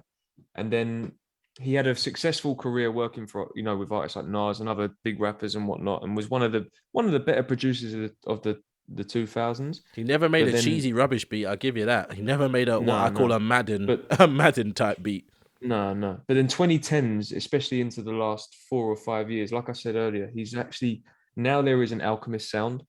Like even though he's got such a vast range, because if you think about it, over these 2 albums, you get, we've just listened to that and Johnny P's Caddy, but then you get stuff like Piano Love and Super Plug. Do you know what I mean? Which is more in The thing is, that know sort of that he's atmospheric produced. Alchemist realm.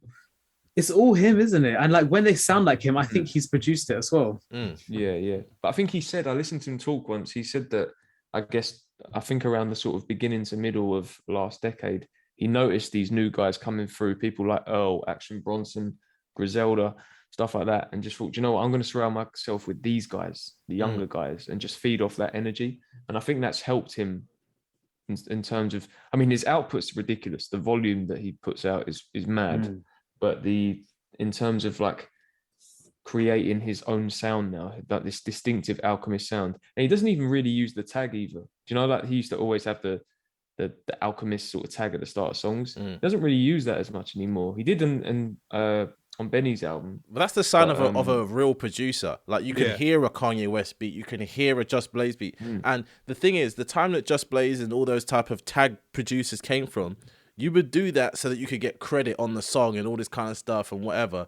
But now I think we're entering a stage where there's a lot more kind of credit to be put into the fact that people can go, is that an Alchemist beat? That sounds like Alchemist, because your name is already in their head in the list of, this is such a good beat, who made this fucking beat type thing. Yeah, I just don't get how he does it, because from what I understand, his background isn't, I think he grew up in the hills, in like Beverly Hills or something like that. Sounds about right. From quite I guess not, I wouldn't say well off, but he was comfortable growing up. He hold definitely on. has a sample bank though. I was gonna say his beats, the samples on them, right? Like this, It's always got a sample. I don't understand Always. why Yeah, the people samples, do but do people down though if they're not from like the hood or whatever. Like he's just a guy that makes good beats. Like he's not rapping about doing drugs and I don't think he flipping is a though. brick. I don't think it's just that. If you listen to like Piano Love, the atmosphere he creates is so grimy. Yeah, No, it's it's yeah, so yeah, dark. yeah, It's so You just dark, think- yeah.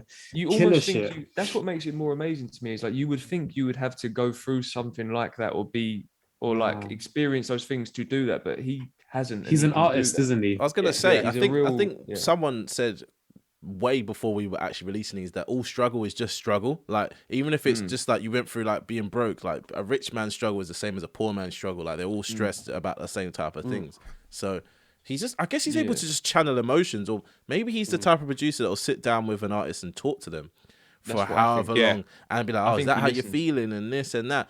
I got this beat on. Let me try and make something, because there's a couple moments in Tana Talk where Benny says stuff like, "I can't believe I got Alchemist up this late." Like, so, Yeah, exactly. So I'm thinking, what are they doing? Like, they're not sat there making beat after beat after beat. They must be vibing, smoking, chilling. You know what I mean? Just spending time together, which is something I feel is what makes better music, is when you get to know each other. I agree with you. Yeah. Yeah, I think Alchemist beats, they always have a mood as well, right? Like Yes. I think Always. I can't think of a producer like that, to be honest, where it's like every single one is a specific mood, and it's not even like a word a mood you can explain in words, right? It's just like a feeling you get, and every single one has that. Like well, this to me, feeling. that's where, I mean, that to me is why, that's why on the run through I put, have we got to start putting him in the GOAT conversation? Because to me, it's people like Jay Dilla that could do that. It's people like Madlib that can do that. You know, I guess Kanye West to an extent in the early part of his career with what he was doing. Maybe less so, but definitely Jay Dilla, for instance, like the real sort of, especially instrumental albums as well, really making you feel something. That's what music's meant to be, a captured feeling. Yeah. And I feel like with hip hop, we normally look for that captured feeling in the lyrics. So to have that captured feeling in the beat is what elevates all what he does to that higher level. Yeah. I guess the other person to talk about is Derringer. Wow. I think He you know, honestly, we talk about It's gotten crazy now. he needs his flowers, guy. man. He's the next guy, man. Yeah, he really is. Man. I Some used of to these beats- I used to not rate him. Like I used to just be Some of like, these cool, he's good, he makes the sound. But Yeah. something about these two albums, the beats he's Yeah. put on them, Disgusting. especially on Tana Talk. On Tana Talk, Derringer's like matching Alchemist at like Alchemist. 100%, because You know when what I you mean? have Johnny P. Caddy's that Alchemist beat and you go straight onto back 2 times, I'm sorry, that Derringer beat is. I was just like, Derringer's what not is worse than Alchemist on that project. Like he no, he's matched not. him. His He's beats not. He holds sometimes his even own, feel man. like Alchemist beats. Yeah. That's the problem Trust I'm having. me. I'm like, exactly. oh, Alchemist produced all the Tana Alchemist Talk. mixed with RZA though. Yeah, but There's that RZA feel for sure. I think when you're around great rappers like all the Griselda rappers are, you have to kind of be a fairly good producer to keep with them. Because I know he's, you know, not really worked much outside of working with Griselda, but that's probably because Griselda has so much music to make. Do you know what I mean? That he's just there all the No, time. he's integral though, because there's Yes. people like Yeah. Conductor. Like Conductor makes nice beats for Griselda, but Derringer cuts deeper with the boom bap, like the dustiness. Like I feel like because he can do the flossy kind of area, but also go to the dark area, kind of like how Alchemist does as well. That range. I don't think I've heard Conductor range like that. Well, I think as well, it's because they probably grew up in and around Derringer. Derringer might have been one of the first ever producers that they got to work with in real life, because they're all from that Buffalo area. So maybe his progression could have fueled them to be better, or vice versa. I don't know what it is, but they're all on this high level, and it's going to be interesting to see what happens when inevitably Derringer gets asked to make beats for people outside of the Griselda camp. Or he gets asked to maybe work with Kanye. Like, because, you know, Kanye's always got his ear. I wouldn't doubt if Kanye's not listened to Tana Talk and God Don't Make Mistakes, and is thinking, I like these producers. I already worked with Alchemist. They don't really care about Alchemist. Who the fuck is this Derringer guy, you know? Yeah. Could you imagine Kanye and Derringer produce a beef for Pusha T or something? Jeez. That's exactly what I'm trying to say. That would be disgusting.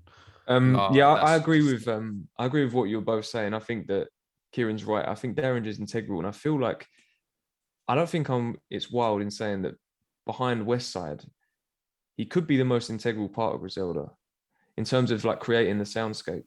You know what I mean? I know obviously Conway and Benny are crucial, but what we're saying about Alchemist and how he, I guess, well, we didn't say it, but I'm saying it now, almost elevates an artist and is a real producer in that sense. I feel like what Derringer's done for these guys is similar. Like Griselda have a sound, don't they? And that sound is basically what Derringer creates. Yeah, it's gritty, it's and dark, shout out it's Beat Butcher grimy. as well.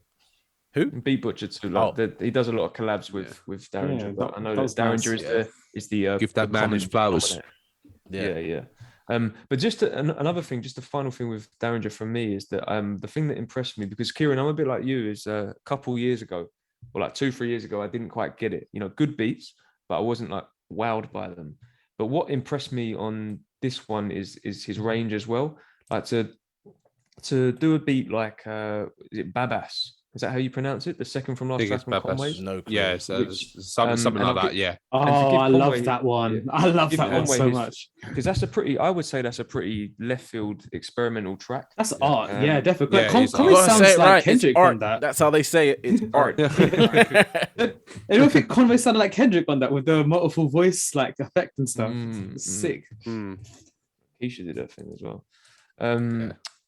But then you get the sort of, again, what we were saying about what Alchemist did with stuff like Piano Love and Superplug, what Derringer does with drum work. And drum work. What's the one on, is it, I guess back 2 times as well. But definitely drum work and things like John Woo Flick and, that sort of, that prime Griselda sound. It's like he's just, I don't know, man. Drum work Derringer sounds weird because you know what it's about a drum work?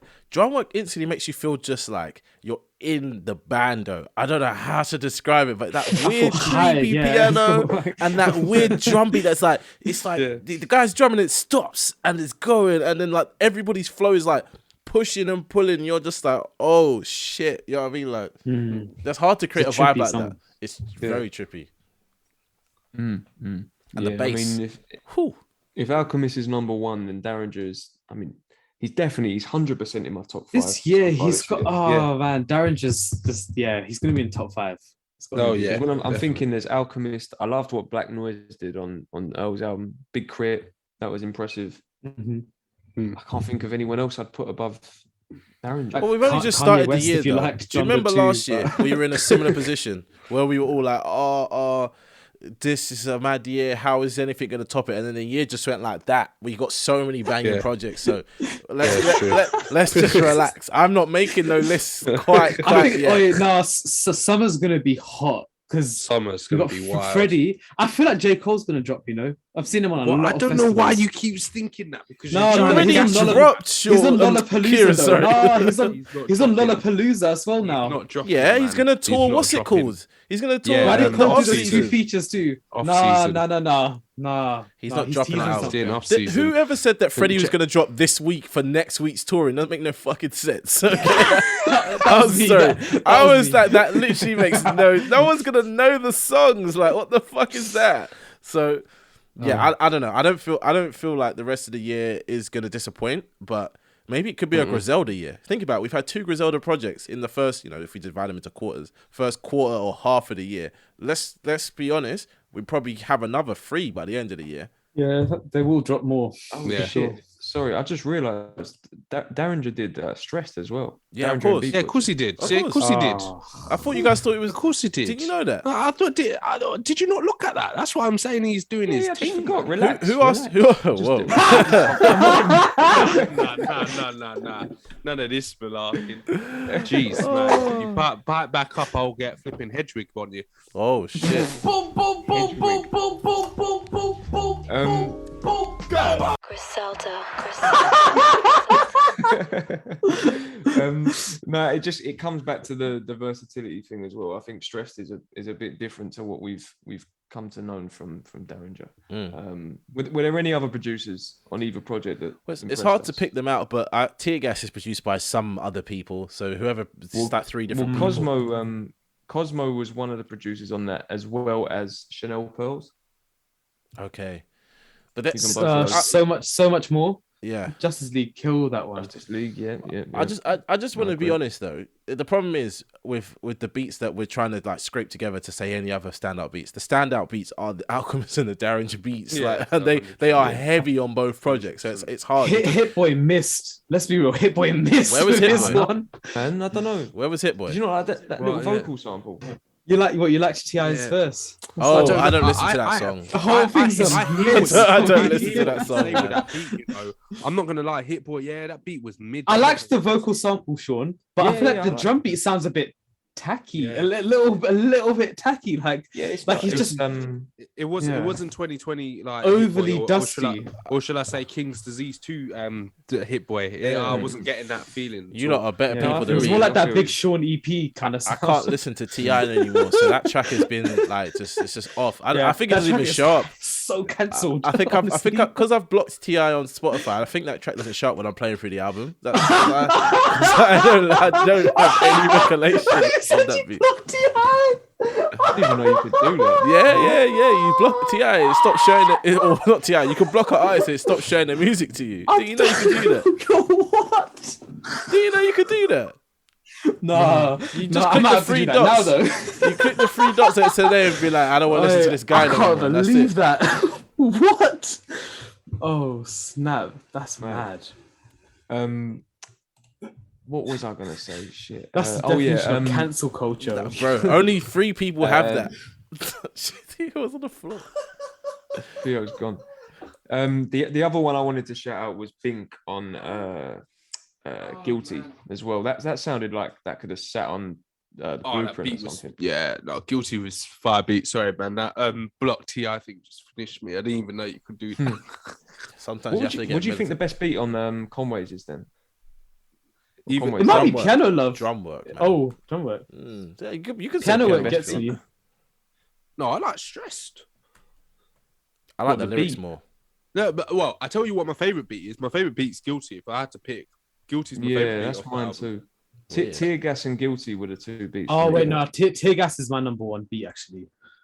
No, definitely. Yeah. Tear Gas was like an instant one where I was like, I kept reloading it when I was Yeah, trying to listen to same. the You're album. gassed because it's 'Cause it was Rick like- Ross and Lil Wayne. This is the thing, like Lil Wayne's first though, fucking hell. That might be one of the features of the year. Yeah. What's Especially the song down where the Lil line. Wayne says, I shoot you in your earpods? Is that this? Yeah, it was Tear Gas. Yeah. Yeah, yeah. Yeah, ridiculous. he revolutionary bars on that. That's fucking Right, ridiculous. let's should we move over to features then? Go for Let's it. talk about it. We're already halfway let's there. Just let's dig into the big name on each. Let's talk about J. Cole and Lil Wayne. Where should we start? I don't really care for J. He's got a Cole. better Let me, verse. let me I get my don't know hater why issue you out don't. there. I don't know why. I'll you explain. don't Sam, what's that. going on I'll here? explain. Well, No, let's J. hear Cole Sam. verse Let is brilliant. Benny- Sam speak. Benny because raps. What Benny you're raps on better about. than J. Cole on that song. No, I'm not hearing that. Benny I'm not- raps better than Nah, J. that Cole is- on that song. Nah, and I that's- tell you that's why. cap. I tell you why. What? I need to find I it. tell you I'm getting why. some quotes up. The Hold heights, on. the heights to that find J. it. I Cole need to find can the cap. reach, yeah, is way above. No one's letting me say anything. Everyone's ad-libbing, Sorry, yeah. speak. Sorry.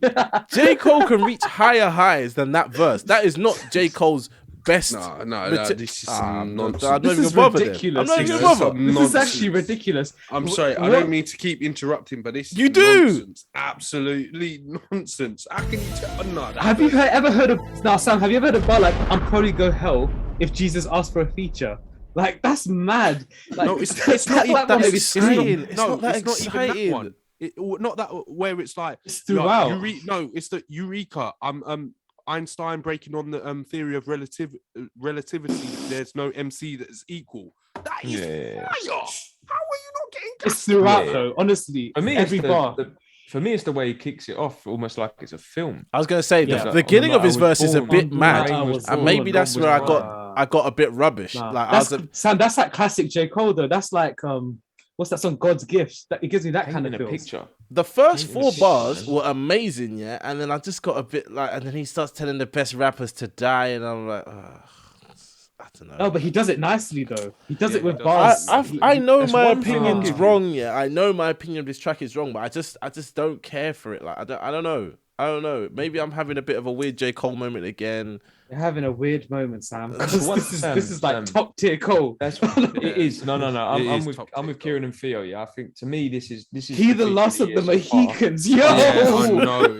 what? I screamed at that bar. Like, The what? what bit? What bit? He the last of the Mohicans. Yo, Oh, I yeah, actually screamed on that bar. But it's the way he's rhyming that Mohican with speakers and then sneakers. I'm just flipping out. So Sean, what were you saying? I'm sorry to interrupt, but The- I'm gonna the one close these thing- lyrics in it because The one thing that I feel Sam on slightly is the whole like the way he's coming for rappers. Not on this so much, but it feels like he's doing it a lot, right? But for instance, I don't know if any of you have heard the what are they called? Earth Gang album. And Yeah, the I have. track Yeah, Water Boys. Yeah, And when Cole comes on that with the same energy, like the whole Mm. like fuck all rappers, I'm coming for you. It just didn't feel quite right on that one. I felt like I wanted him to talk about something else. Yeah, bit of a side note. Other than that, to me, yeah, this Cole feature's feature of the year so far. But this number Cole two, feature's interesting because it isn't like I get what you're saying, Sean. It's not substantial in what it's like what it could say. Like Benny kind of hits deeper tones, whereas Cole no, but it he doesn't works, say anything more. But it does work. It does work. Works. Yeah, no, it definitely It works.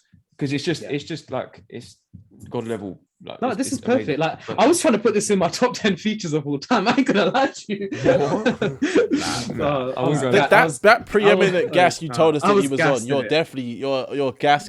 I'm on a different gas. with No, this but verse, honestly, innit? the way he paints this, this feature is just different. unbelievable. Yeah, I think it's J. Cole's best feature. That I'm Yeah, willing it's to up- accept. It's up there.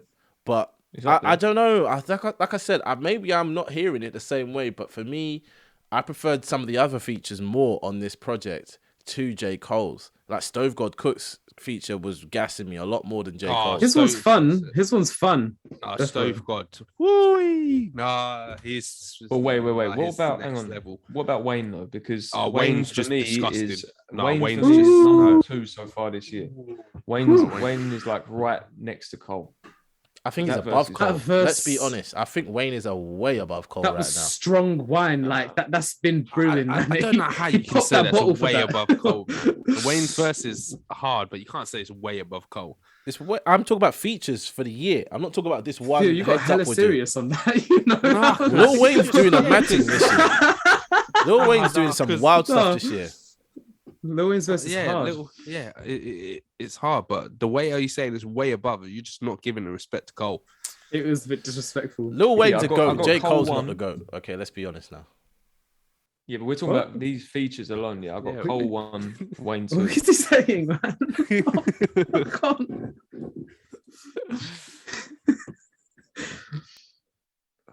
Yeah. Sam, talk to us about Wayne's verse then. I don't want to talk about it.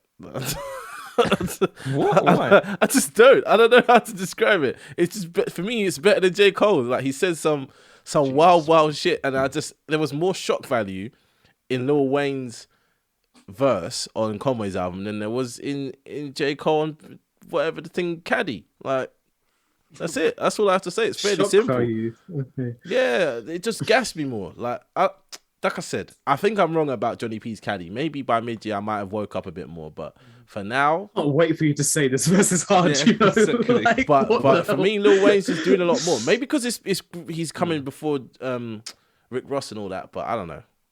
I just like that Do song. you know what? I'd like to give Wayne his props here. Obviously, the AirPods line is the one that stands out. But the other one for me was when he said, "Sometimes my phone feel like a wheelchair." I was like, "Oh, only Wayne, only Wayne,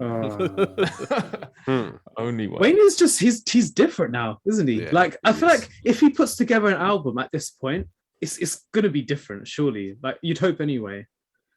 The raps, different levels, honestly. Jesus Christ! So I'm just having a little read through now. Wow. The verse. Yeah. Wayne's verse is mad. The He only raps. thing with that This is track one of for the me, ones he yeah, raps fast though. Like I don't hear everything he's saying on it. I love teardrops. Yeah, teardrops. Tear gas. Tear gas. I love tear gas. Yeah. I think Conway. I mean, Conway doesn't drop a slack verse, and I love the way Ross was flowing, but I felt like all their verses were just. This is one of those ones where you could tell the verses were sent in. They all felt a bit. You know, like how Disjointed. Disjointed. You know how Yeah. in the fire, yeah. each verse, like the reason why that's such an amazing posse cut is that all the verses kind of Build on each other. Followed, yeah. This one, it was like they were all individually. Well, not. I mean, Ross's is a good verse, but the other two are great. They're all solid verses, but they just felt a bit disjointed. It's still just like like the they're all alpha males, isn't it? Like no one's gonna do that submissive verse in the middle. Do you know what's I funny? feel like Ross's verse should have been middle though. I thought it was, but I Ross's realised verse was I'm a wrong. bit. Yeah, like Ross's verse was a bit. I don't know, like. Well, it's a bit lost. I don't know how to when you're describe following it. Wayne's verse, you go into Ross's and you're like, this Why is was sad. that not the middle? That sounds like a middle verse to me. I think the problem is as someone well. messed it up. Conway comes in kind of chill and then gets a little bit more going, but Lil Wayne comes in just aggressive and crazy as fuck, and then Rick Ross comes in. Rick Ross comes in, he's all chill, and I'm like, this is just not, it's not feeling nice. It's feeling a bit weird, but I don't know actually. Maybe I'm very, very wrong about this, but Lil Wayne's onto something at the moment, and it's going to be interesting to see what he comes out with in the future, because guaranteed he's got way more tracks for the rest of the year. Yeah. I think he's got 3 albums or like 3 mixtapes he's working God, on I don't this know if year. I care to hear Actually, those. I want to hear more features more than anything. I try not to get too excited about Wayne projects because we've been disappointed many times. Don't ever ask what's in my cup. But can we talk about some of the sort of newer up and coming artists? I mean, for me, the verse that stands out here is I think I'm saying it right. Love the Genius. She killed it. Yeah. I'm so surprised you pronounced that like that. I've been trying to do like 7 excitive. Yeah, I was saying 7-5 the genius, 7th Ave the genius. Literally, I was trying to work out what's the code. Yeah. Luckily, I heard it might have been Conway actually talking in an interview, but this isn't the first time I've heard a great verse from her. She was on Fear. Do you remember her verse on La Máquina as well? Yeah, she was good on that as well. Yeah, because that was really good. She does not look how I thought she'd look. I thought she'd be like some kind of like tomboy looking. She looks quite feminine. No, she looks feminine and creative. Yeah. She's giving me Lauryn Hill kind of vibes actually. Trust me, yeah. Even the way she's rapping is kind of Lauryn Hill-ish. Like I don't know if you guys want to listen to that song, but I always want to listen to that song. That song's hard. Oh, that line she's got. The line that made me screw face was when she said, "Found a way like fuck it, make it nasty, put a thumb in it." I was like, what? What? Oh, it was grimy, man. Something like that. I've just got my bills paid. I've got a conundrum. Yeah, she was coming in a different Keisha Plum says something weird like that. I saw in her song where she's like, stick the finger in the vagina. Like, but like... Yeah, that was like... But like, I don't know. That was like some Eyes Wide Shut stuff. That was some weird. Aphrodite shit.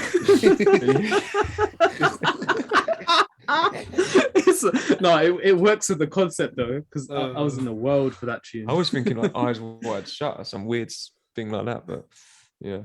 But yeah, she finger in the pole. Like, sorry, cut that out.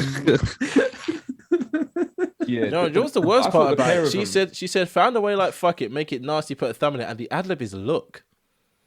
That's disgusting. What's the video saying? Like, what do you mean the video? Because like what we're looking at in the video where she says that then. Oh, I don't know. Is there a video? You'd hope. Oh, I don't know if there's any videos for this project yet. But I think they both killed it on that track. I think Jay Skis did his thing as well. Lyrical verse. But yeah, there was just something about her, some extra. I don't know, man. I don't know. Okay, let's talk about Jill Scott. That was unexpected. What, would you jump in there, yeah? Let's go straight into Jill Scott. It's unexpected as hell. That was the surprise. That was the surprise of both projects for me. Like I've never she heard was her spitting like that. Well, she raps on that on her first album. Who's Jill Scott? Yeah, but it's one of those ones where you don't think of Jill Scott and think she's going to be rapping like that. Nope. I know. Nope. Especially when you hear the production as well. You think she's going to give you a nice little hook, maybe a bridge. But no, she comes in. Yeah, that was my... I appreciate the bridge at the end, though. That was nice. Yeah. No, she really, really, really killed it with that one. She raps a bit like Lauryn Hill as well, doesn't she? Just like a little bit. A bit, yeah. Is she from New York as well? Is she a Buffalo person? Like, where's she from? I feel like she's Philadelphia. Philly. I'll have to look it up. I think she is. Let me have a look. Let me have a look. Wait, can we go? Wait, let's go back. Can we talk about Stove God as well, like properly? Oh, I mean, we kind of did it at the beginning, but Stove God does a no, lot. not enough. That he one bar, killed that. It's hard. that Yeah. one bar about leaving a Second note for the feature. feds is funny. It's so funny. Yeah, that's the line that made me laugh out loud. He just says things I've never heard anyone say. I think crazy I stuff. think his worldview. He sounds like a different. weird guy to me. Like, That's the thing. I think that's why I haven't listened to him yet, because he just feels a bit weird. I'd love to hear Stove God and Tyler the Creator like rap on one track together because they have an art of saying very weird things. Yeah, I get the impression that he's a bit of a wild guy, man. Yeah, I would not want to. The thing is, I've got gas with Stove Gods as well because he said a few NBA lyrics, man. Just yeah, I gas. thought you were going to say that. Yeah. Yeah, there was the Barkley line for me, man. That was the one. Jeez, not the Kyle Lowry one. That was nice, but the Barkley one. Jeez. Yeah, My for sure. favorite feature out of all of these projects is probably 38 Special, and I actually can't quote any of it because I don't know it. 38 I don't Special know was it, but it's easy. just That hard. one for me was like a duet. That was like a That was that like was back the and best forth, though. I collab. like that. It's the first time I've liked 38 Special as well. Exactly. Oh, really? Exactly. Yeah. I don't know what I've never cared for him before, but this one was like, yeah, he fits perfectly. Because usually when I hear him, I just want to hear Benny on the tune. I don't really care. Yeah. Exactly. 38 fair Special enough, did a lot more for me than most other features, especially because they were kind of going back to back. Like, Yeah, his voice sounded good on this as well, like it distinctive to Benny's. yeah. So Well, this is one where, like, you know how I was saying that Tear Gas felt like they sent the verses in. This one felt like they not only were in the booth but wrote it together almost. yeah. This felt like a real collaboration. This one, pardon me. And by the way, Jill Scott is Philly. She is from Philly. What Shout about out, Boldy? I thought Boldy killed it as well. Boldy's verse was- Boldy's Oh, verse was that nice. song is cool though. Like even the Alchemist Yeah. beat with that. It's, But it's he a always perfect kills vibe. it Hard. though. I feel like Yeah, Boldy James. a lot of Griselda people have some of their best verses on a Boldy James album, which is very sad. Boldy James had some lines on there as well, man. He said, It was the one with the silhouette. Yes, yeah, the The silhouette silhouette line was just whoa, that was hard. what does he say? I'm trying to. Yeah, think. I need to find it, but it was that's the one that stood out to me. The silhouette line. What's this? Oh no, it's not. Oh yeah, that's it. Feel like I've been betrayed by my silhouette. Mistakes was made to correct, or something like that. Yeah, man, that was a quite a heartfelt verse. That one. Yeah, Boldy's different. Boldy's another one where there's just something about him, man. In his own little, not in his own lane, but he's very distinctly Boldy James. There's no one else that sounds like Boldy James at all. It's almost like he doesn't give a shit when he's rapping, but it still sounds amazing. He's so laid back, but so grimy as well. Anyone else? Any other features that stood out to us? No, we've exhausted the whole thing. I think. I think we have. Yeah. Beanie Siegel, like what was that? Like I said that verse on the sandpaper. I saw this. I thought this would come up. I saw this in the chat. You know, he got shot, right? Like, Oh, he no. got like a damaged lung. Yeah. Do you know what? Wait, I'm not even gonna hate because I actually really like the verse as well. I feel like aesthetically it works perfectly for the song. It's I was just actually quite, confused. yeah, I was very know what you mean. confused. Yeah, because I hadn't heard a Beanie. I'm not gonna lie, you know, I don't know if I've heard a Beanie verse since he was on In that 20 Pusha T years. album. Something- No. I'm glad you're saying it because I didn't want to be the guy to say it for you guys to tell me. had that Oh, what you feature mean? on, he had the feature on Pusha T's album. Was it Darkest Before Dawn or whatever? Which was a good feature. I think I got the name wrong, but yeah, Pusha T's second album, basically, the one in 2015.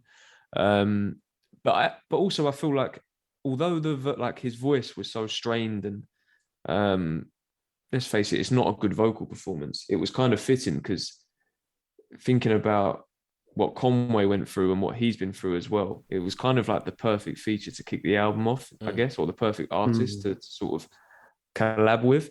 But yeah, his voice sounds fucked. It feels like it feels like this wisdom from an older rapper, like someone that's been through a lot of what Conway's been through. And I'm just gonna give you a piece of advice to start off the album. Yeah, it adds to the song for me, actually. It's nice, yeah. It makes it more authentic, I guess. Yeah, so shout out Beanie. What about Westside? Last one. What about Westside? Not feeling that. Like It was it's alright. good. It was alright. It's good. Yeah. It's not great. It's Okay. not a standout. On both albums. I like him on Benny's more than I like him on Conway's. Yeah. Okay. Okay. I think I like it. I like his delivery on Conway's one more, but I think I preferred what he's saying on Benny's. Yeah, I get you. I mean, like I said, I like it when the three of them are together. I just the dynamic works for me. But yeah, he's probably saying a bit more on the Benny one. I think Sean said it a bit earlier as well, though. Like, I don't know if it's official or unofficial between all of us, but for me, I feel like Westside Gunn, even though he was my break into Griselda, he's actually the third best rapper in the group. Like, it's a tie. Oh no, there's no debate. There's no debate about that. Yeah. Oh, okay. Yeah. But yeah, I don't know. I actually think he's a better rapper than most people credit him for, though. Like, I think sometimes he's barren. Like, how's he doing all these little intricate rhyme schemes? And But I don't like his voice he's now. amongst great people, so he's great too. But he's just not the greatest in that group, unfortunately. Like, he's better than most rappers. That's exactly it. He's better than most rappers out right now. Let's be honest. But I don't know. When he comes up with the rest of them, it's a bit like you're not ever really standing out here.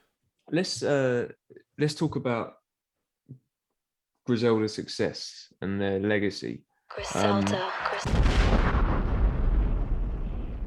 I feel like it's more sort of 2017, 2018, I guess, where they really have sort of ascended. But I think the second half of last decade, so like 2015 onwards, they're a real staple in current day, modern day hip hop. Do we think like this sound is gonna continue now for a number of years, or do we think we're kind of coming to the end? What would their impact be? Griselda is a timeless sound. Let's be honest. So Griselda is apparently, according to that video you sent, hip hop has been around for nearly 60 years, which I'm not really fucking with. I want to say it's been around for about 40 odd years. Let's be honest. If we're talking about actual like music that people listen to now or whatever. But I feel like they're an example of the core element that makes hip hop mixed with the kind of new elements that make it bang. Like I don't know how to describe it. I don't see Griselda going away unless they decide to stop.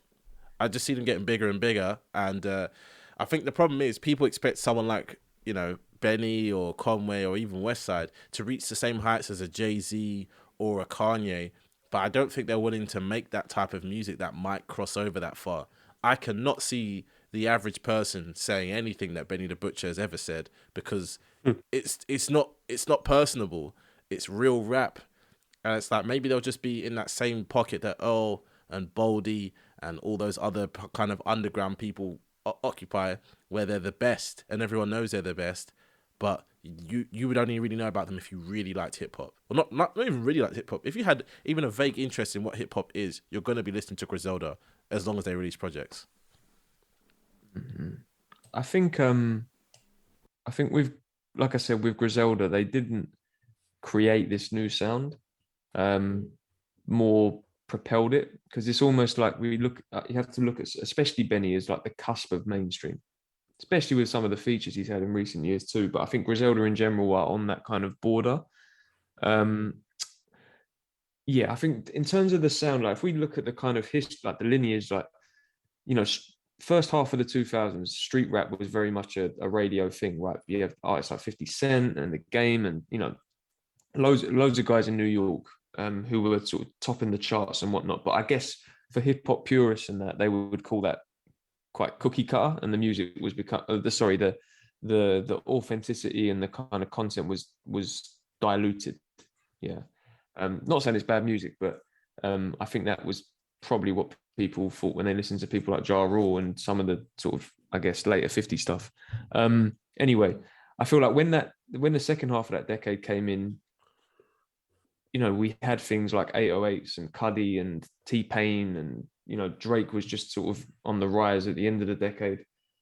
And there were a lot of lyricists out there that never really broke through because it just it's particularly street lyricists, because it just wasn't the sound anymore. People didn't really want to hear it. And I feel like that sound went dormant until Griselda, if that makes sense. You have to credit people like Rock Marciano, Carr, who else, like Hus Kingpin, Willie the Kid, like these underground names that really kept it going, and especially like, I guess, pioneered the minimalist beats and whatnot, almost drumless stuff, the kind of off-kilter samples and that. but it was really, I guess, Westside Gunn and his vision for Griselda that has, like I say, propelled it to like borderline mainstream level.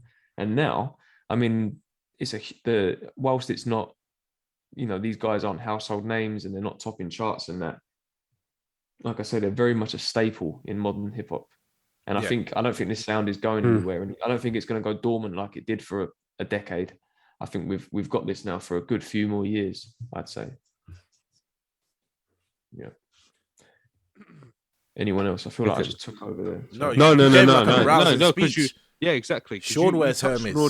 You touched on all the points. I can't see them going anywhere. They're only rising, and the thing is, they're touching into people. Sounds where like more and more people are jumping on. Oh, Griselda, want to hear from Griselda, and because the output is so great as well. That's why that anyone who's like just tapping into Griselda now, there's so much to like delve into that you just want more and more. The output's not going to slow down as well. They're coming with more albums. It's just it's only going to get bigger and better for me, and it's just producing more high quality music. I mean, these two projects are just. They're just out unbelievable. They're just getting better. That's the thing. They're only going up. It's not like they stayed stagnant. They're going up. I think it helps as well that they're not young.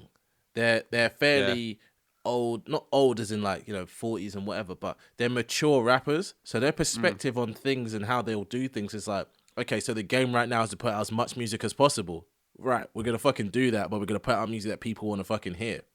So that's do you something. know what? That's true. It's a weird middle ground where like they're almost like starting in the scene and like releasing loads because of that, but they're actually older, and it's like it's not a common thing we hear for people to hear that much music from people that age. Yeah, well, it's like Freddie. They're doing what Freddie Gibbs is doing. They're just getting busy. Do you know what I mean? They had one song that did whatever, or they've all had this moment, and they're like, let's just maximize this moment. I think they're conscious of the fact that moment won't be there forever. I feel like though, it's like they kind of got that RZA mindset. Like I keep mentioning that because I feel like they're like the modern day Wu-Tang. They all jump on each other's songs. It's like they've got all these collab projects and things like that in the past, but now it's like more solo career stuff. They're in that phase now, but it's like it's definitely like the modern day Wu-Tang in the way that you just like you can't have one without the other at the moment. Yeah. There is a more fun question that I want to ask you about, but I thought I've just kind of skipped to the last point I wanted to raise, which is what next for them all, because we're already touching on it. But also, I feel, did I read this somewhere or did I hear it, or am I just making it up? I feel like Westside basically said that the last project was his last. Like hit the words Hermes. He did say that. He said that was his last project. Yeah. And it had a last hurrah type feel to it. And then Conway, I'm sure, has said that he wants to do another Lulu with Alchemist, another project with Big Ghost, maybe one other thing, and then he's done. I feel like he said that. Oh, wow. That's mad. Why would you? Maybe they're trying to put the focus onto Benny, though, because Benny hasn't had any talk like this that. is what I'm alluding to. Yeah. I mean, Benny's about to have a star career. Yeah, he is. Yeah, but this is what I mean. I don't think that, personally, I don't think that Westside or Conway are done. I just feel like maybe their output will slow down. And I want to be wrong with what I'm about to say. I get the impression that this album from Conway is his peak. I feel like this is going to go down as his magnum opus. I'm not sure whether we might like critically or quality wise get something better, but I just think all things considered in terms of this moment, I feel like this is this is the debut. That is the thing. Like he pulls everything out in this one. Yeah. Whereas with and like I said, I feel like we will still get stuff from Westside, even if it's just features. But I personally think we'll get more projects from him. Just again, slower output. Whereas Benny, I feel like, especially with signing to Def Jam, I feel like the ceiling is higher, and we're gonna get what we're getting now from Conway. We're gonna get from Benny. We're gonna get 3 to 5 albums from Benny, I think, on this label. He's only signed a 1-album deal. You know that. Swear. One album. I didn't know that. Okay. The way they do their business is incredible. Like I rate that. Like what Conway did with the Shady thing, 1-album deal, boom, done. And do you know what the mad thing is as well? Is like when apparently when Benny released Johnny P's Caddy, people started like criticizing, saying, "Oh, he's signed to Def Jam, he's getting J. Cole, blah blah blah." It wasn't even on Def Jam. Yeah, it wasn't. Yeah, I It heard wasn't that. even on Def Jam. So imagine the resources he's going to have with them. This because is I feel like like suited he's gonna Def have a Jam. superstar album, right? Like this Yeah, Def he Jam is. debut is gonna have the Drake feature. It's like he got that without even being on Def Jam as well. It's crazy, but we're gonna hear some big things. For Yeah, sure. I think, yeah, Benny, there's something special coming. Will it Whether be it's- this year? Do you think?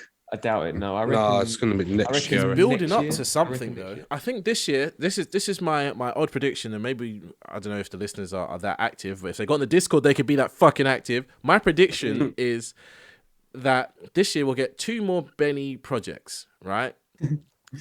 I don't know what they might be, but 2 more Benny projects, and then we'll start seeing the big Benny push. Yeah, next that's what I year. think. 2023. Yeah, I think we'll get 1 or 2 more this year, and then next year will be like Def Jam.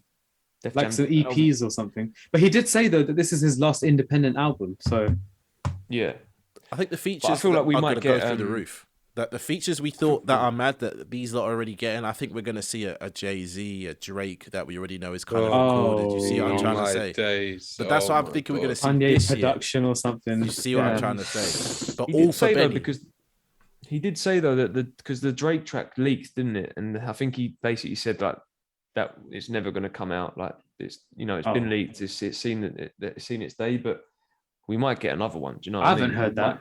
Yeah, Yeah, I said heard it on, that um, either. I'm pissed now.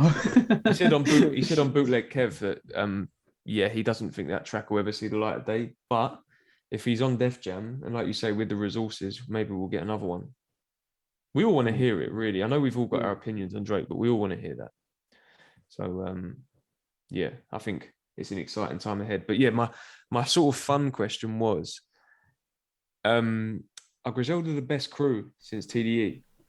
I that want to run say of the I want to say TDE? they're the first proper crew since the 90s era. Like we haven't seen a crew that actually like realistically is that involved with each other like the Yeah. whole way through. TDE started off together Well, and then they all there's went their separate G-Unit, ways. innit?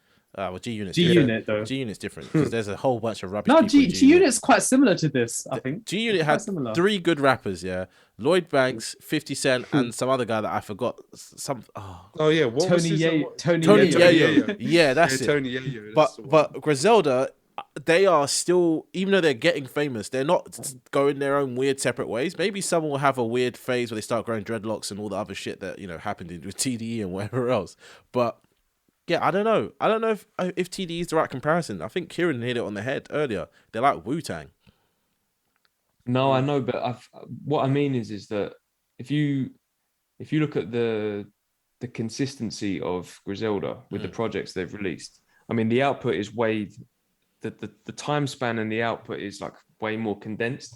Yeah. But if you look at that run from like I'd say, sort of the beginning of last decade up until 2016, maybe even like 2017, 2018. The amount of projects that those lot put out, especially like the early days. Remember in like sort of 2011, 2012, you had Section 80, you had Habits and Contradictions, Control System, System. and it all kind of had its sound, a similar sound-ish. They had their own little Yeah. thing. I but- see where you're going with this, Sean. Yeah. Defo. So they're not. There are many. They're not comparable in many ways, but I still feel like in terms of just the consistency and the output and the quality, since TDE's kind of slowed down a bit, Griselda's kind of taken their place. Yeah, okay, you got a Personally, I point. You got a point there then. Yeah. If you're coming from that angle. Like, what's the biggest crew in hip hop? Yeah, I get what you mean. Yeah, think. Like ASAP Mob never reached the heights of a TDE or a No. Griselda in ASAP terms Mob of was such a quality. false promise. Like Pro Era. Do you remember Pro Era as well? Like yeah. they never really. Odd Future disbanded too quick. With what Yeah. they were Odd doing. Future was too. Yeah, There too was no quick place and- for Odd Future though. Odd Future was a bunch of very good musicians and artists all together. and then the only They would have never got anything out of and that. the only other one you could say is Dreamville, but they've kind of slowed down. Dreamville. But some of Dreamville's the rubbish. artists are there have slowed down. Dreamville I don't think they rubbish. ever really I don't think they ever really reached the height. Well, they didn't. Not really. They I don't didn't. think. No, well, some of their their artists don't even- TDE or It's like no, definitely because Odd some of the Future. artists like Cos, as I heard, he's dropping a project this year, but I haven't heard from him in a minute. I've given up with Jid because that guy should have dropped his project last year, and flipping guy hasn't I wasted wouldn't flipping give up. time. Man. Jid's- No, I've Jid's- given up. J. Cole can only do so much. You That's what I was gonna say. tweet. They got J. Cole Can't carrying tweet them, but last J. Cole's year. too high up now. You can't drag them from that. Yeah, I was going to level. say, yeah. The disparity between J. Cole and the rest is what Yeah. for me separates him. Like, I know Kendrick is the star of TDE, but Schoolboy The Q others was are hard, huge for a yeah. while. Well, Yeah, yeah, to exactly. start out with, Absol was pretty banging. Schoolboy Q Yeah, holds yeah. his own. Apart from that And album, J Rock is just my dog. And even SZA's massive. SZA, Isaiah Rashad's got his wow. own yeah, following. exactly. anyway, back to Absolutely. where we were because I'm gonna edit Plus, the fuck out of that. Edit the Yeah, fuck edit, out of edit that. that bit. Kendrick Lamar is bigger than SZA allegedly, but are we doing scores? Is that what we're getting to? Jeez. Favorite tracks and scores, yeah. Well, I Who have a wants to go first? conundrum. Kieran, Sure. Yeah. What? Both albums, yeah. start with Favorite your tracks. favorite tracks for Conway. Yeah. Conway's one. Tear Gas. Wait. Yeah. Oh. Wait, no. Let me actually scrap that one. Edit the Guilty, fuck out of that. stress. no edits needed. I'll do my Guilty, stress, monologue. and so much more. Did you even hear what I said? Nah, say it again. Tear gas. No, you got me dropping my phone and shit. Guilty, stressed, and so much more. Who's going next? I'll go next. Cool. Drum work, stressed, and Chanel pearls. Theo? Let me check the thing. So mine is definitely guilty, stressed, and God don't make mistakes. Cool. Well, mine's the same as Kieran's. Guilty, stressed, so much more. But I had God don't make mistakes in brackets. Same. Yeah. Okay. And then what about Benny? Favorite tracks? Kieran? 10 More Commandments. Oh man, wait. I don't look. Johnny P's Caddy I didn't put on because it was a pre-release. Okay. Yeah, so 10 More Commandments, Zoe's Revenge. Oh, I'm gassed thinking about that, you know. Yo, that song is mad. And Mr. Chow Hall. Oh wait, no, sorry. But no, sorry, scrap that list. Let me start that again. 10 More I'll do my Commandments. monologue. 10 More That's Commandments. Zoe's Revenge. That's the. That's the Brick Nick. I'll Yeah, finish yeah. it. Yeah. Yeah, I can't keep a straight face. My ratings are high, you know. Just hold that in. We're getting there. We're getting there. We're there. getting it. Sam, what you got? For Benny, back 2X or back, whatever the fuck it's called, Super Plug and 10 More Commandments. Theo? Mine's back 2 times, Zoe's Revenge, and 10 More Commandments. Oh, cool. Okay. Foe's Revenge. I got Bust a Brick Nick and Super Plug. Super Plug's so hard. I love that Yeah, tune. super. Scores. Uncle Scores on Al. the door. Scores, What album please. first? Yeah, go for it. Conway. 8.8. Ooh. I'll pop that in now. Stood up to say it as well. Thea. So for Conway's, damn, 8.5. Big numbers. Big numbers. Really? Yeah. Okay. Sam? I'm sitting at a healthy 8.7 for Mr. Conway. Me too. 8.7. Ooh. I was the Theo, man. I swear, Maybe I I feel could've like you guessed it. probably notched that down a little for no reason. Yeah, to be fair, I might have not shut down.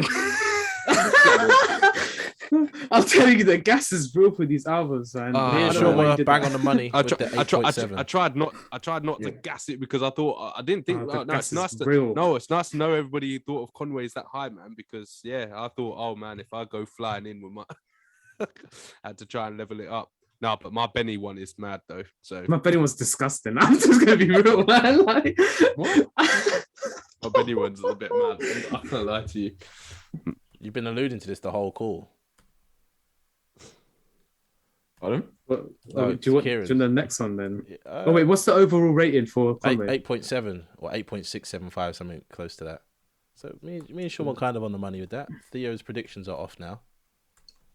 Yeah, cool. Did you make your score less on purpose? Like, did you bring your score down? down? I know you did. I know you did. Yeah, I dumbed it down. I can't lie to you. Yeah, because I would have rated it. Lupe style. I don't know, because I was trying to not let my personal thing go. Yeah, what my actual score would have been? Yeah, it would have been like an 8.8 or something, man. This is what I'm saying. Well, what is it then? Are we going with the first one? No, just give it. No. If you go with the second one, man. I'm giving it 8.8 because I fucking love it. God, that bumps it up. Man, I the think fuck is that overall 8.5 about? Like, what's that? 8.5 sounds hella low. I can't lie. That's it's dead, man. 8.8 makes us all equal out to about 8.7 again. Still 8.75. 8.75, which is 8.8. Do we round up or down? Up. We always round up. Okay, don't know. But this is the first time we've had scores so close, and basically we're split half and half, having the same. It's score. very high scores as well. Like I'm shocked that they're so close. I'm not that shocked. Right. I was scared that you guys were going to rate this low and then rate this like. Do you know what? Benny this high. At first, I was trying to say this was like 7.9. I ain't gonna lie to you. My first listen of this album, it wasn't hitting. It wasn't hitting heavy. But then it's like Theo said. When I heard Stressed, and it was like connecting like that. Okay. Score went way up. So it's time now. Tana talk 9.1. Whoa. Boom, boom, boom, Yeah, boom, curing this on my talking, man. Jeez. Tana talk. Trust me. Mine's a 9. But let's bump it up to Tana 9.1. talk. That Tana talk. Woo! This album. I'm telling you, man. Benny did it. Benny did it. He finessed this album like. Woo! This is Benny's thing. Sean looks so confused. All right. Okay. Sam, what you got? I'm coming in at a solid 8, yeah. And I feel like it's because I actually listened to this and I was like, this is good. And it came up from a lot. I had it in the 7 range before, but I'm coming in at a nice round 8. I could push it up a couple more points. At least it's gone up. I might change it in the future. I might do a Sean and change it in the future. But for now, 8. My reviews my scores are like Kanye West albums. They just, they adapt over time. The life of Sean. Yeah, I've got mine's an 8.4. 8.4. Yeah. Wow. I feel like we need to explain these ones a little bit before. I'm explaining. Excellent. I think you need to explain. I think you guys need to explain. How the hell have you got Conway? To explain? And you know I fuck with Conway. How the hell have you got Conway higher than Benny? Because I like it more. We've explained it throughout. We've explained it throughout. I mean, for me, as I said a couple times, I feel like Conway's album is more extensive. I think it delves deeper on a introspective and vulnerable in that sense as well. I think with Benny's, like I said, it felt like fan service to me. I feel like whilst it might be it's definitely up there with his best projects to date, he didn't kind of jump to that next level like Conway did. So that's why Benny's is like the highest I can give in the terms of being an 8 out of 10. And then Conway's moves into that 9 bracket because Conway just went that bit further, did that bit more, and gave a more wholesome all-round project than Benny did. And it's like what we were saying earlier, right?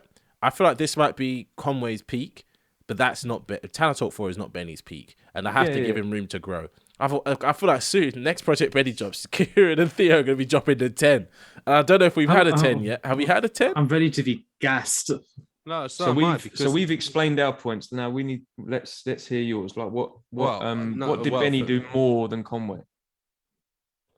Well, I wouldn't even just 2 albums as such. When like the way how he finessed like the Plugs I Met 2, and I rated that an 8.6, man. And This was just. This was just Theo's fire. ratings make sense, doesn't it? It makes sense of his honestly, plugs because to the way Benny is rapping on this, man, he's coming in at just like some different angle. I'm just getting gassed. It's throughout God the level whole- rapping. and the production. What's different? What's different? What do you mean? What's different? What in terms I of don't know what? how else to ask that. I'm just asking. Everything's different. No, all I'm though. doing I is think asking- No, but everything's are different. you making it as a comparison between the two when you're saying what's No. different? I I'm don't asking you to elaborate on your points. That's all. That's all I'm asking. I listened. I tell you what, today before, so I listened to Tana Talk 3, I listened to Burn and Approve, and I listened to obviously Tana Talk 4.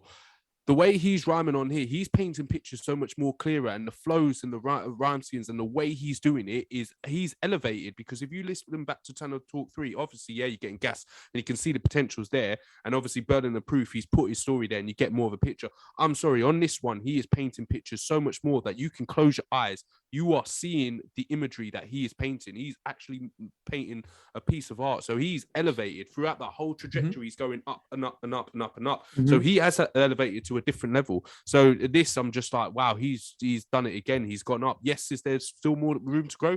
Hell yes. But this album just banged in with the way he was riding on the production. The production was just flawless. I mean, it's just this just. No, hit for me, Theo, man. I agree. It's like you said. Like I think that's the reason why Johnny P's Caddy's first as well, because it's the track where he shows he's rapping J. Cole level. Like that is a level, isn't it? Like he's top 3 rapper for a reason for 10 years now.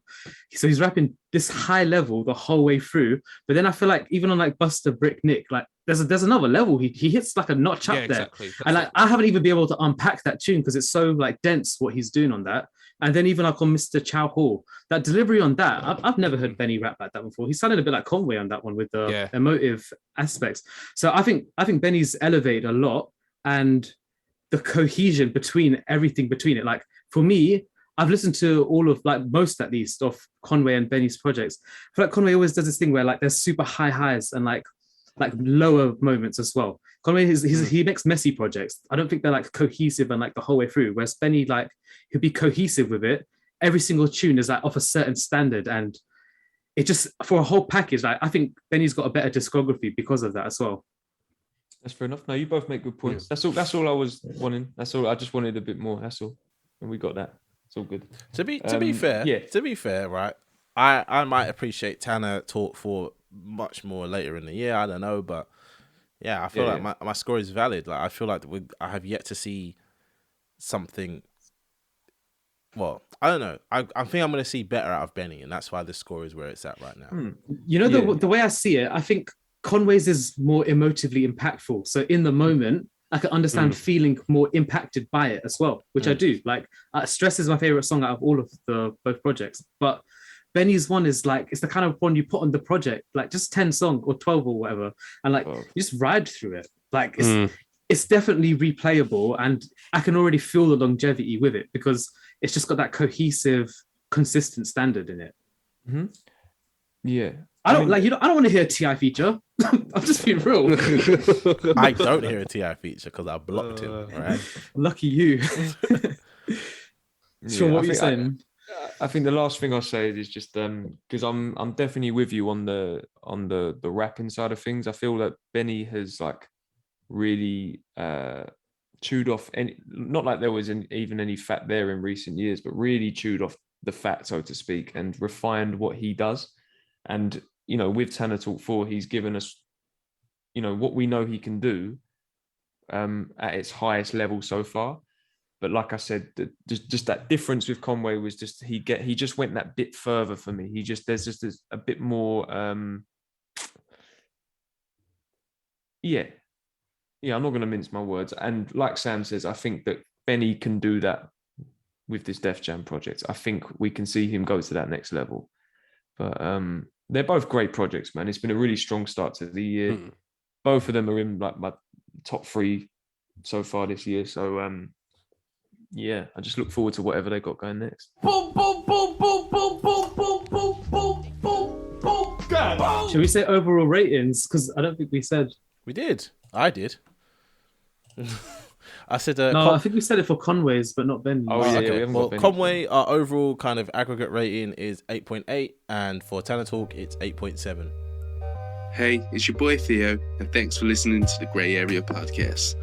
Now, go over and check the Discord. We got loads of different playlists for you guys to check out. And most importantly of all, we want to hear from our community. So go over and check it out. You might get a free seasoning pack. Peace.